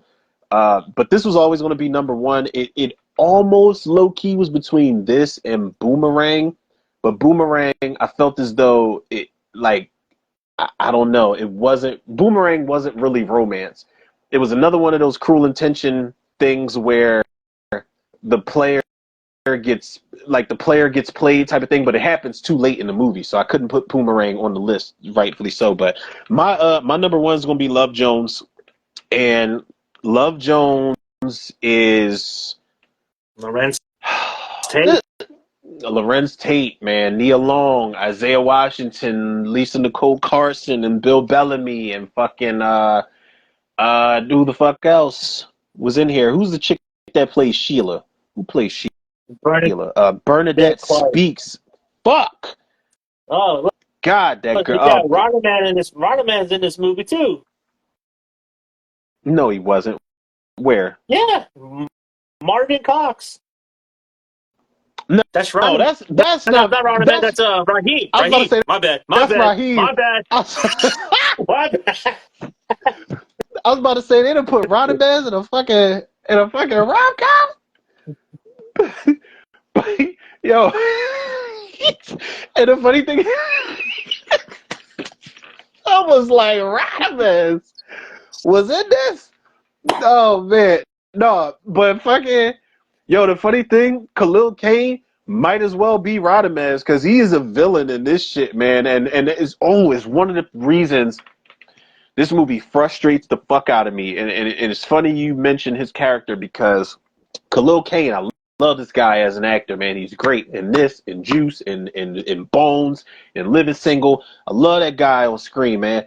But he is a fucking asshole in this movie, and it makes me so satisfied that Nia Long had to put up with his bullshit because she played my man Lorenz Tate. When he finally start falling for her, she's like, I gotta see if I'm still in love with this guy. So let me go back to New York and fuck him for a little bit and see if, if I'm still in love with him. And then when she goes back to New York, she realizes that the grass ain't always greener on the other side. And she's like, I don't even know why I came back here and this, that, and other. And finally gives him his ring back and then fucking leaves. And honestly, Lorenz Tate was so justified in finding another woman when her ass went back to New York to find out if she was still in love with that dude. Like this movie, they put these characters, they don't put them through a whole lot, but they put these characters in situations where like me as a viewer, I'm talking to the screen every time I watch this shit. is so fucking frustrating. Like, you either have been in a situation like this, or you can just kind of relate on certain levels. But I'm just like, God damn, man. You know, y'all gonna be together or y'all not, type of thing. And when they finally got together, they couldn't stay together. They broke up. Then Bill Bellamy brought Nia along to the party, and like it's so much going on in this movie. This is also one of those uh, rom-coms that doesn't need a score in every scene. Like, there's a scene where all of the characters get together. Lorenz Tate brings Nia along around like Isaiah Washington and all the other characters, and they're sitting in the living room just kind of like having conversation, which almost seems like improv, but they're having conversations and there's no music. Like, there's no score. There's no soundtrack in the background. It is just these characters, these actors, and these actresses just mingling with each other, and you are just in the moment. Like, it's nothing to really distract you from it. And there's so many scenes in the movie that do that shit and pull it off without the score. But like I said, it's another one of those cases, man. The supporting cast, Leonard Roberts kind of gets on my nerves because he's that motherfucker from Drumline who's always on Nick Cannon's ass. I think I didn't see Drumline first, but I remember seeing this. Then years later, I saw Drumline, and then I went back to this, and I'm like, no, I'm looking at you the same way I look at Michael Rappaport in Higher Learning. Like, I don't like you. I don't like you, bruh. But no, man, it's a good cast. It's a good story. I love the whole like as a writer, I love the whole like poetry aspect that they got, where they go to this place. First of all, them people smoke way too many fucking cigarettes. You could tell this was in the 90s because they're indoors smoking all these cigarettes and shit in this little lounge.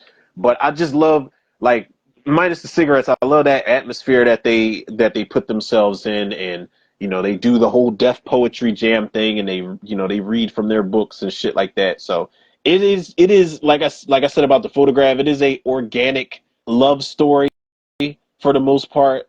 And it ends with Lauryn Hill. You know, it's one of the times Lauryn Hill actually showed up on time, where the needle drop just, you know, the sweetest thing playing at the end of the movie. It's perfect needle drop. You know what I'm saying? So it was, anybody that say Lauryn Hill ain't never on time, she's on time at the end of this movie. You fucking fell Listen, for that, dude. she's on time You at the fucking end of this movie. She is on time at the end of this movie.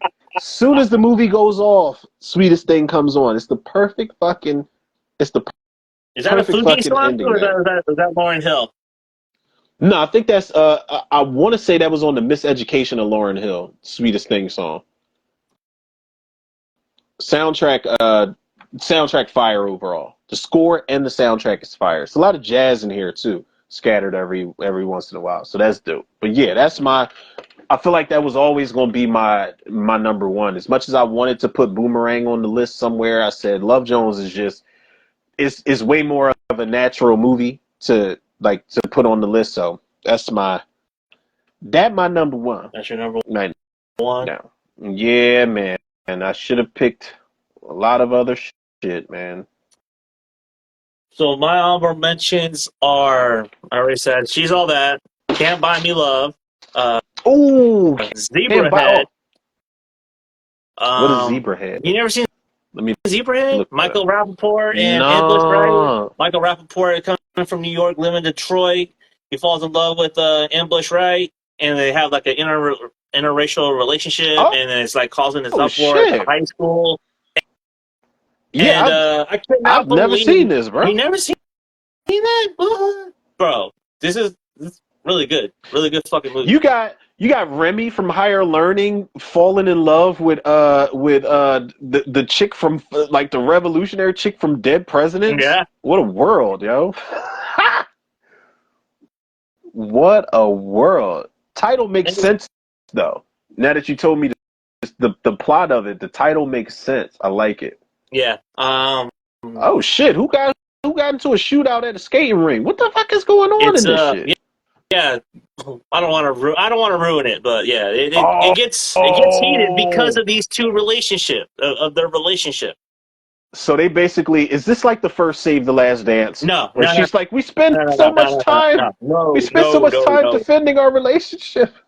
Nah, not even. Not even. Movie, this Oh, my movie man from has flaws, dude. This movie goes for it. This is not like this is my not a movie that plays man it from safe. It's a movie that goes for it. John Sada's in here. That's my man from. He was Selena. He played Selena's husband in Selena. He was in Bad Boys 2, and he played in oh my god, what's that movie? Now she's got to have it. I Like It Like That. He was in I Like It Like That. John Sada, it's my guy. Zebrahead. Yeah, I definitely am putting this on the watch list. Zebra Zebra Head. Yeah, Zebrahead. Definitely a really good movie. I cannot fucking see MC Search fucking playing the lead in this movie because MC Search said that they wrote this movie for him. Did they really though? No, they didn't. He's like, nah, man. Like, I wanted to be Michael Rappaport because I feel like this movie was for me. But nah, dude. Like, honestly, this movie was actually. This is just Michael Rappaport playing Michael Rappaport, dude. Like, just let him be Michael Rappaport.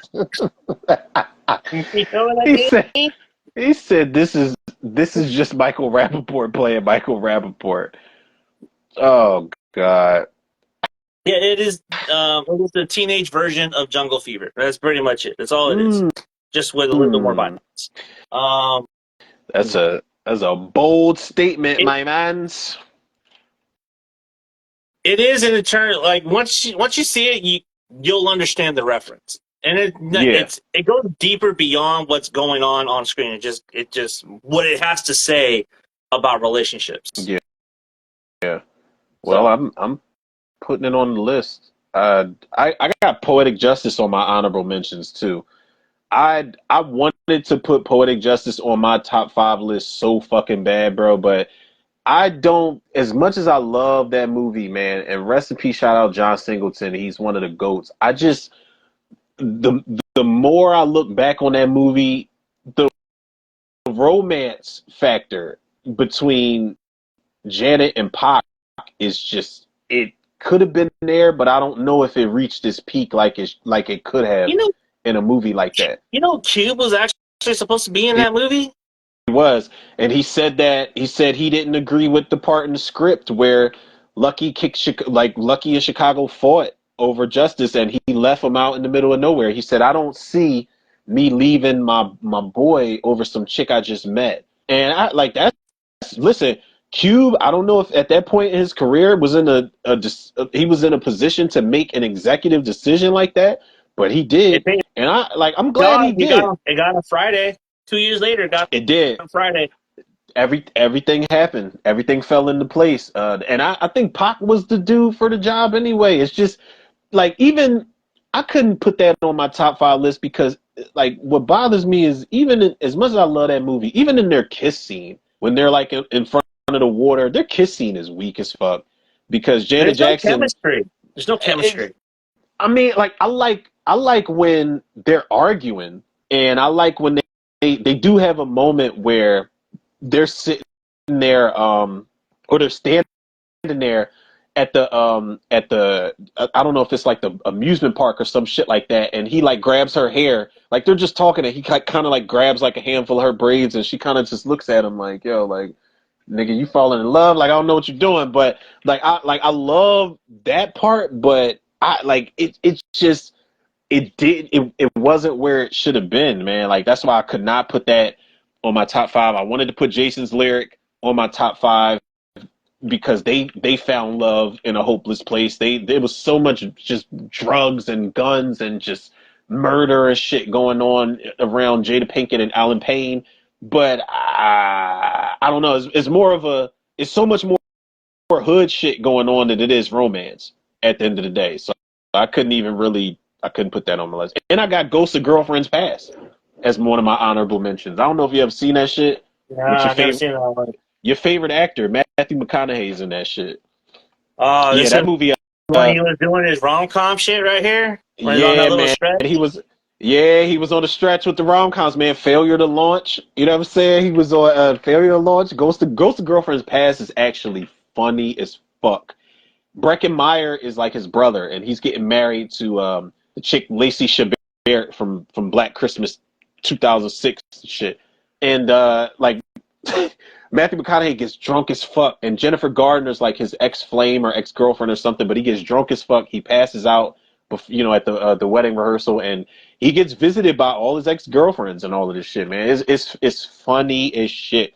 And I don't know how many people have seen this. I got Mannequin 2 on my on my You don't have honorable mentions. you don't have Mannequin, but you have Mannequin 2.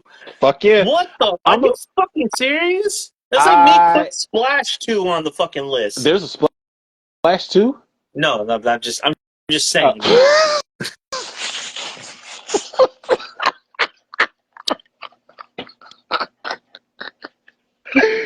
Yo, I was like, wait, what?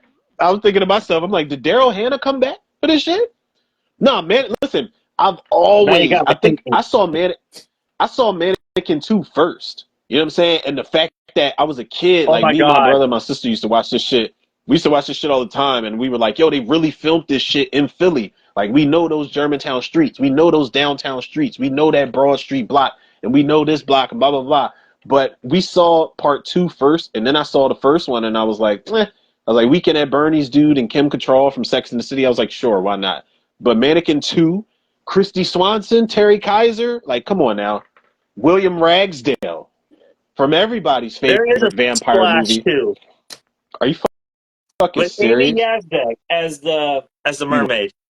I'm about to look this shit up right now. The mom from Problem Child.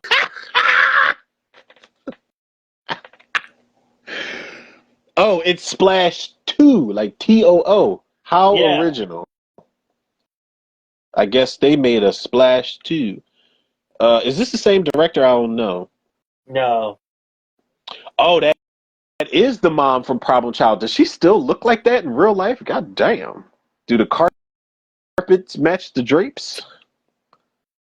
Shit, man. Now listen, she was a true bitch in the I was about to say Child's Play, but in the Problem Child movie. But you go back and she's got this like Peggy Bundy from hell type of thing going on. I don't know. Yeah. I don't know, bro. I don't know. Yeah, you know, there's a reason John Ritter was putting up with that shit. She probably was just turning them out, and in the bedroom behind closed doors. They really made it. See, you just spoke this shit into existence. I know. I just fucking just said that shit. I'm like, oh, Mannequin 2, Splash 2. What the fuck, bro? That's crazy. I'm surprised Splash didn't even make our list, because that's actually a really good one too. I don't remember anything. Was Daryl Hannah eating like lobster or crab in this movie? Yeah. Okay, that is the only thing I'm not even joking, bro. That's the only thing I remember from this movie is her doing that. Eugene Levy was in here. John Candy. Yeah. Okay. Hold up. On that first one. Hold up, man. This might have to be another one, a revisit. Because I see John Candy in the cast, and I thought of how much fun I had watching, I think it was like last year, I watched Planes, Trains, and Automobiles for the first time, and I'm like, this shit is awesome. Yeah, but temper expectations, because he's not in it that long. So. Boy. He's like Home Alone, where like he has a memorable scene, but that is it. Okay. Polka Twist. Now they're giving me movies, suggested movies. Now they're giving me shit like Cocoon and all of that. I don't remember this shit either. I don't remember none of this shit. Oh, another one that's on my honorable mentions is Love and Basketball. And I knew for a fact that was not going to make my motherfucking top 5 list, because that movie, the games they play and the shit that they put themselves through in that movie, they can kiss my ass, bro, because, you know, 1 minute it's Sanaa Lathan's fault, and then the older you get, the more you realize it's Omar Epps' fault, because he was just being a little bitter bitch, and all he had to do was go to her dorm room and finish the conversation, but he wanted to be a bitter bitch and stay in place. Like, this motherfucker was planted with cement shoes to that, you know, to the bleachers. And, you know, him leaving could have solved everything, but he wanted to be stubborn. But then he went and got with the chick. Like it's a lot, man. It's too fucking much. It's Yeah, I haven't too seen that fucking movie much. since high school. Love and Yeah, Basketball. yeah. I saw that with my ex. She fucking Oh said, dear. "Oh, this is a great movie." I'm like, I watched it. I was like, "Yeah, it was all right. It was all right." Okay. Well, so glad that I did not. Uh, Oh, so glad I Gamer did Harris not did the end up there. Tuesday highlight every time, man. Thank you, man. Yeah, Yes, sir. we We'll just be, rat. You missed. I don't know if you've been tuning. Has Gamer Harold been tuning in this yeah, entire yeah. time? He I was gave about to say, if you us an just itinerary. He said he wants us to do fucking Power Rangers from the original series up to Cosmic Fury. I don't know if I can oh handle no that much no no bullshit. no no no no no no I can no. handle the Listen, first two seasons, but after that, I am done. I'm right there with you, bro. I am right 200 300% right there with you. Wait, is the second season? Which season is when What's that? Tommy spent 5 episodes whooping Angel Grove's Oh, ass? that's season one. That's season one, bro. Okay, yeah, I'm with you as far as season two. After that, I don't know. Yeah, I can't do it. everything after the movie, I'm done. I'm done. I don't I even think the movie's all that great cannot. either. I mean, you look back I on love it at Ivan the Ooze. time. He's all slinging lean to the kids and shit. The kids. He was getting Angel Grove high, yo. That's what he Yeah. came to do. He got Angel Grove high as shit, and everybody was just zombified, just walking to that construction site. He was like, he brought the new world order to Angel Grove. But I feel Mm-hmm. like if you looking back on the movie, like when it came out, that shit was everything. You know, they got the ninja threads and shit. But I like honestly, I wish they did a sequel to the 2016 Yeah, that one reboot. was so good. That was so good, man. Such a missed fucking I opportunity, know. man. Like I'm so I don't even know what the like. I don't know if it just didn't make It, enough money or it, people what didn't the. show up. People just didn't show up for it, and it sucks. It fucking sucks. And the crazy thing is, I don't even think what they got planned for the next one. I don't even think it's going to be better than the reboot we got in 2016. And everybody's going to wish they showed up. This is why fans got to stop bitching, man. Like I don't know what the issue was. We were getting a reboot, a serious take, a origin story, like chronicle Did you type of shit. did you ever see the R-rated unauthorized Power Rangers movie? Yes, I That shit did. was Was fucking fire. James Vanderbeek was in that shit, right? Yeah, Yeah. yeah. And Katie Sackhoff was the Dawson Pink Ranger or Reno Repulsa. Dawson was on some shit in that joint. Hey, I remember because I remember when they had Zach cornered and they were like, any last words? And he's like, it's morphin' time, and proceeded to beat the brakes off of everybody in that Mhm. fucking room. It was like when they brought out Mortal Kombat Rebirth or Legacy, whatever that Rebirth. web series was. At that time, yeah, at that time, we were getting some really gritty shit that whether it was authorized or not, we deserved that shit. You know, we just and with all the shit that we put up with these properties, we deserve that shit. But yeah, that Power Rangers unauthorized reboot was fucking fire, man. And I don't know why. Like, I don't get it. I don't get it, man.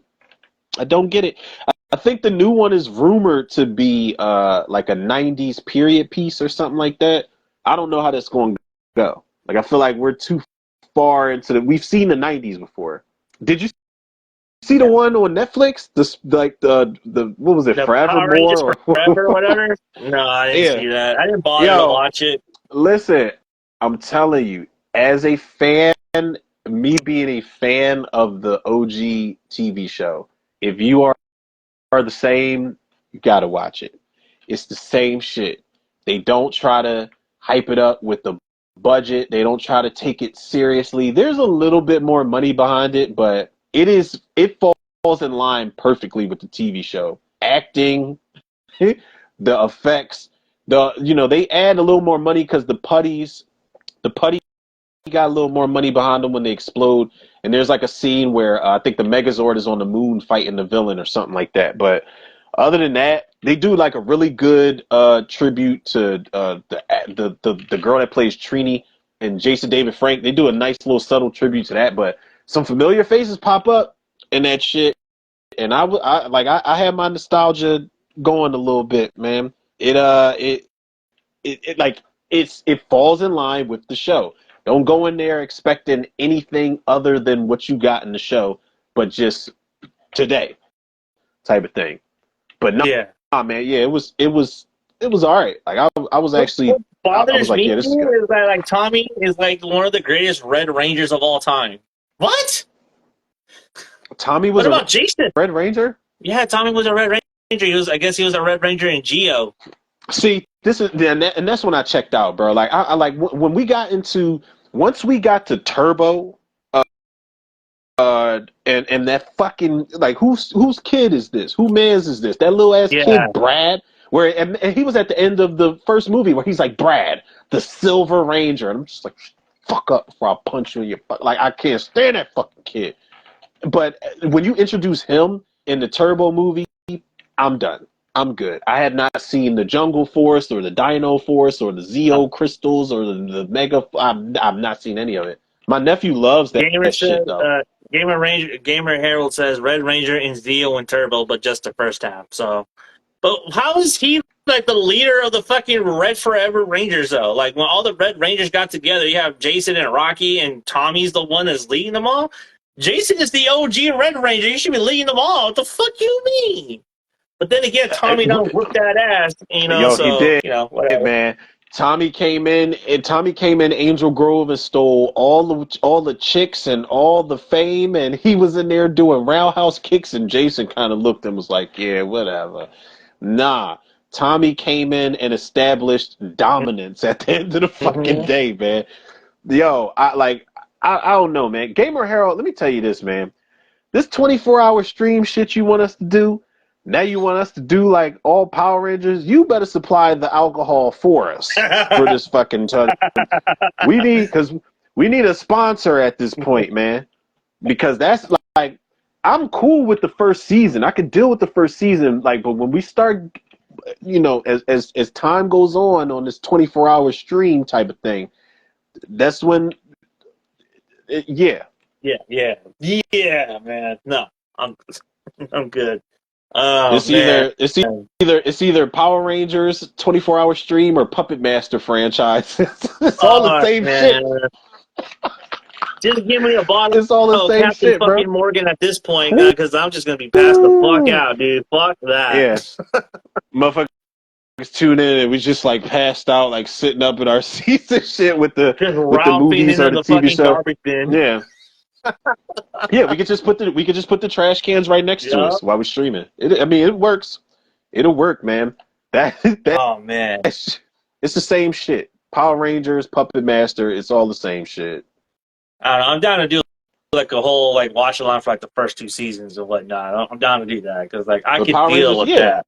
I could deal yeah, with that. it's tolerable, man, because I feel like I remember, and if I don't, I'll be like, oh, I remember this at least for the first two seasons. But after that, wait, the first two seasons, at what point? Because I'm not gonna front like I kept watching when Rocky and Adam and Aisha popped up. I did keep watching after that.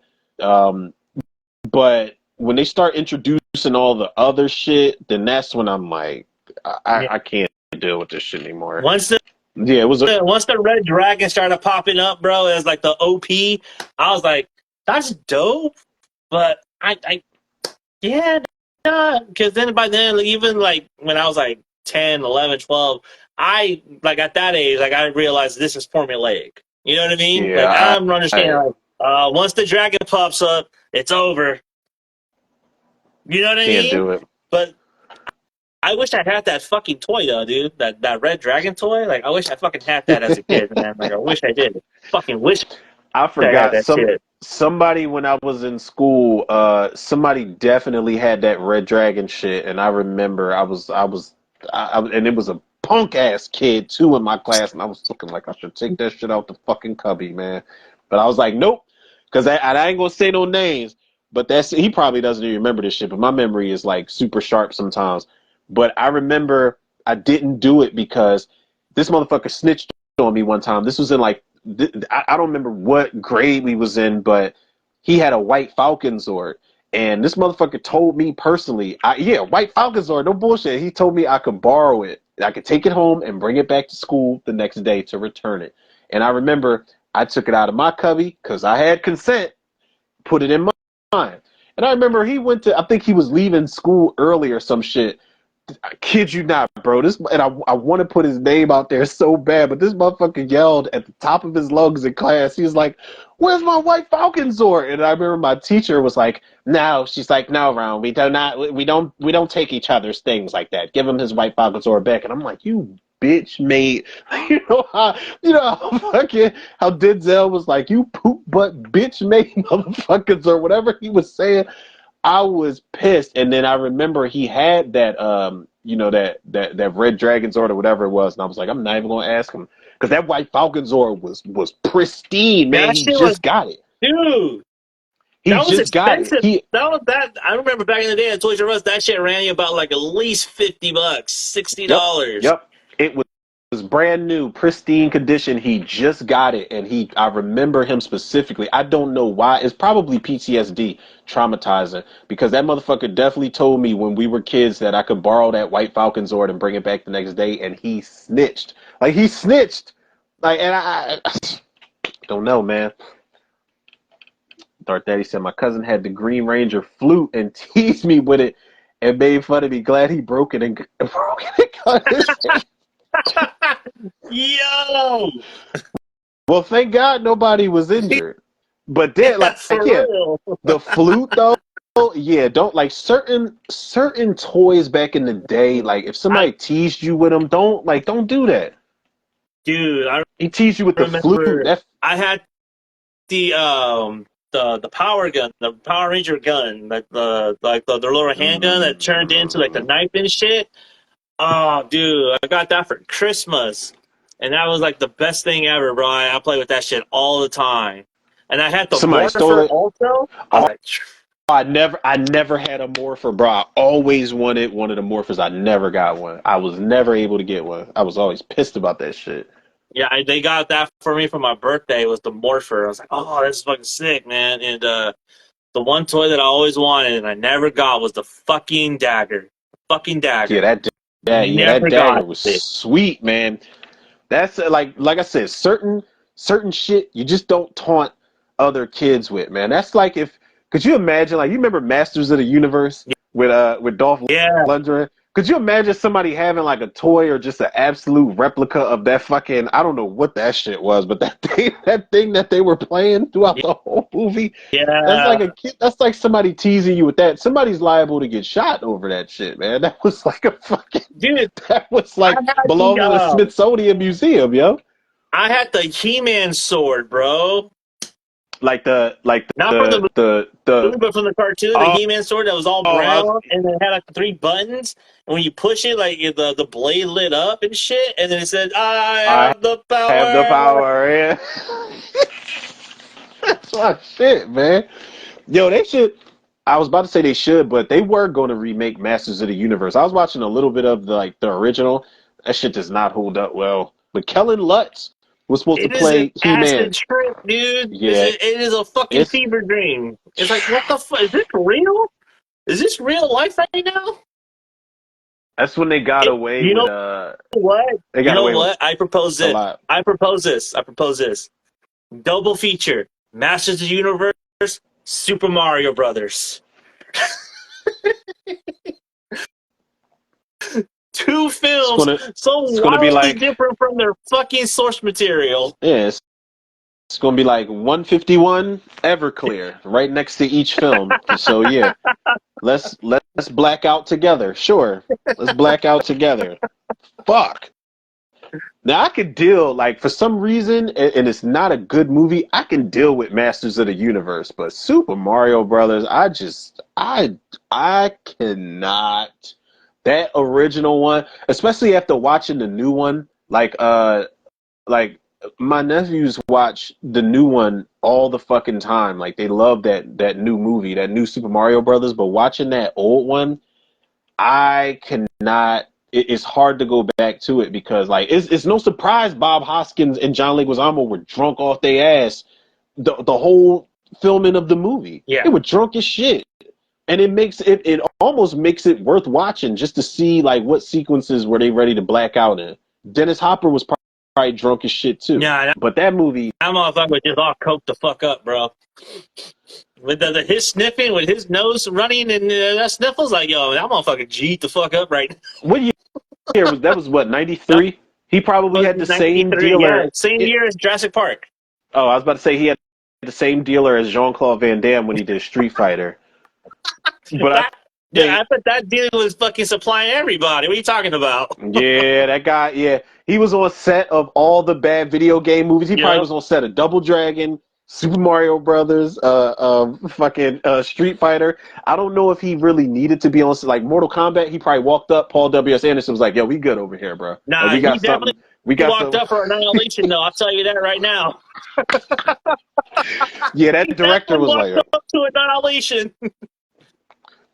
yeah, he came up. He came up the first time around. Paul W.S. Anderson was like, "Nah, we good, bro. We got something special over here." Then Annihilation came up, and he's just like, the director was like, Come "Come over on, here. just bring him over here, man." I need you to get these actors like in the mood. Everything. I think they Oh, gave what's his name, Night not Nightcrawler, Nightwolf, the dude that played Nightwolf, because he's like, it's my animality. Like he's just so into it just for all 5 seconds of the scene that he's in. And I'm just like, that would but what a waste of a character, because that was actually really good casting. That was the Indian in the cupboard that played yeah, Nightwolf in that yeah. Wasted. movie, man. That was perfect casting for Nightwolf, and he's in there for wasted. He's in there for 2 seconds. Two whole motherfucking seconds. Dark Daddy Terrible, bro. says, in regards to the toy broken, he says, hollow plastic and one quick leg sweep. Done deal. Hashtag no regret. No regrets. He also Damn. said, there needs to be a Metal Slug movie. Why do I feel like I do not Just remember what the side scroll shoot 'em up game. You'll recognize it once you type it in. Because you probably see it at the local laundromat at the liquor store. Oh, listen, I do remember this. A Metal Slug movie? I don't know how that would It work. could, listen, I feel like if they made a movie, and I actually like this movie, I'm about to say, but if they made a Rampage movie, I think they can make Metal Slug. You're just going to So have to is put this your in call a. to action to ooh ball or what? I ain't talking about Rampage from fucking Uwe Boll. I'm Oh, talking about okay, Rampage okay. with The Rock. Okay. All right, all right. You're talking about No, the but Rock like in Rampage. the Okay. in the defense of that movie, I don't like. I think Rampage is Uwe Boll's best movie for the most part. Like he directs bullshit, but Rampage is the closest thing to Grand Theft Auto I've ever gotten on screen before. He's just running around. He's just running around killing people. Shit, I would watch it tonight, but I don't want to have fucking nightmares about that shit. Like that movie's terrifying. It's real life. Nah, I think I'm gonna watch it. I think I'm gonna push the envelope tonight. I See don't if know, I can man. survive I this still think you nightmare. should go watch a fucking There's still think you should watch that real world documentary though. As a No, I palate still got it. cleanser. As a palate cleanser. As a palate cleanser. I still got it. Dark Side of the Yeah. 90s. Yeah, I still got it. I got it in my YouTube. I got a bunch of tabs opened up, but I definitely have Dark Side of the 90s up here, and they got 16 videos in this playlist right here. Oh no, this is Jesus Christ, man! I didn't see this part. It said the death of River Phoenix. I don't want to relive that shit. Dudes jumping Rest in in and out of peace. tanks, picking up power ups. They can make it for the. They can make it work in the Fast and Furious franchise. I mean, look, if Universal picks it up, you're not wrong. You are not wrong, I, man. I I feel think you'd like rather see an animated Metal Slug rather than the live action one. Honestly, to tell you the truth. you can make I don't even know if I asked you this, bro. Did you see the trailer for Knuckles, the TV series? Yeah, I just watched it earlier today. That looks fire. Yes, it does. That I'm looks with it. fire. And I said to myself, I really hope that, as if Sonic 1 and 2 weren't successful enough, I hope that Knuckles opens up the door, because I feel like we're finally taking steps in the right direction for these video game movies. So I'm hoping Knuckles. I want Knuckles to open up the door for the little guys. I want Yo Noid. I want Nights Oh, into Dreams. I want he's definitely opening up the doors because man. the girl that can't Which remember one? her name. Like she's like purple or whatever. She's In rumored to Sonic? be in the fucking movie. Yeah, in the third one. Amy? Yes, I think so. Well, no. Well, Amy's pink. Amy's the pink one. Let me One of look them is a up. bat. I think I know what you're talking about though. I I really think do I hope they knew. fucking follow through with Hayden Christensen as Shadow. Like, I really Yes, that do hope Shadow they doing the voice follow of through Shadow, with that. man. So, I so need badass, that now yo. since you teased that shit, dude. Yeah, man. Yeah, I mean, it's got to happen. Like honestly, I don't know what they're Rogue, gonna do if they're gonna do this Rogue, whole. Okay, Rogue is a bad. Thank you, Gamer Harold. Rogue. I didn't. Dark I Daddy says forgot. Earthworm. What? Well, Dark Ooh. Daddy says Earthworm Jim movie, Toe Jam and Earl. I'm in.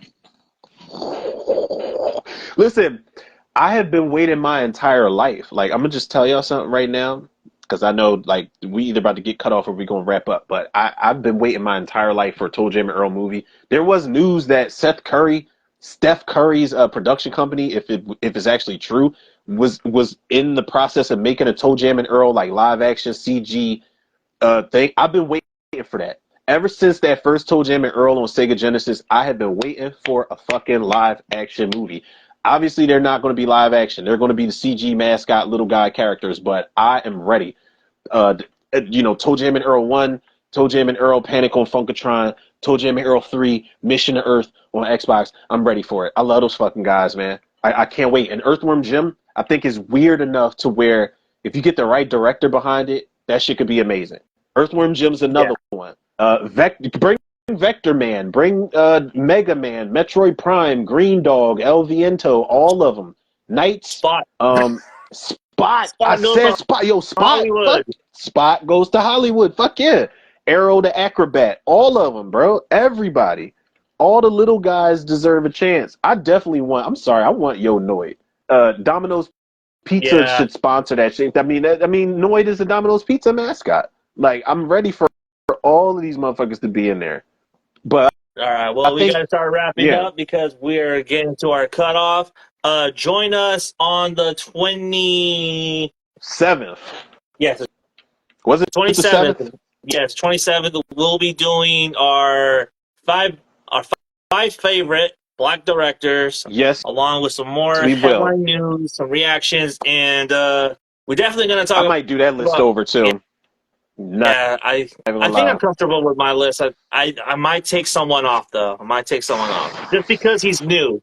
Just because he's new and he only I has got, two I films got, to his name. I got somebody new on mine too. I got somebody new on mine too. So, but Say no more. yeah, so I don't know. So I'm gonna have to look and see how that goes. But yes, Yeah. next week we'll be talking about our favorite black directors. We'll be doing I don't know if we're gonna do our best feature yet. I think we might push that till maybe March, or unless you're feeling comfortable with it, we could do that next week as well, or in 2 weeks. I don't know. I don't know. It's a lot of pressure.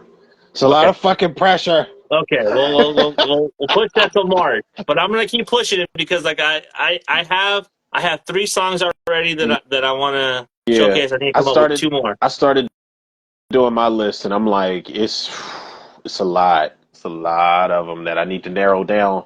It's a whole bunch of them. Okay. But yeah, we'll get it done. No worries. No worries. All We right, so always we will do. see you guys. R&Z Live now on Tuesday nights, ladies and gentlemen. You can find us here at Zuko's Corner on Instagram. You can find the replay on YouTube at Zuko's Corner on Sunday at 6 a.m. And you can find what I'm gonna do now is gonna split R&Z. So the main event is gonna be its own thing. So the main event now is gonna air at 8 a.m. While the beginning of the show Sexy. will Good air at idea. 6 a.m. So. Till then, There we you will have see it, you in people. 2 weeks. All All right. right, people. We appreciate y'all, man. Yep.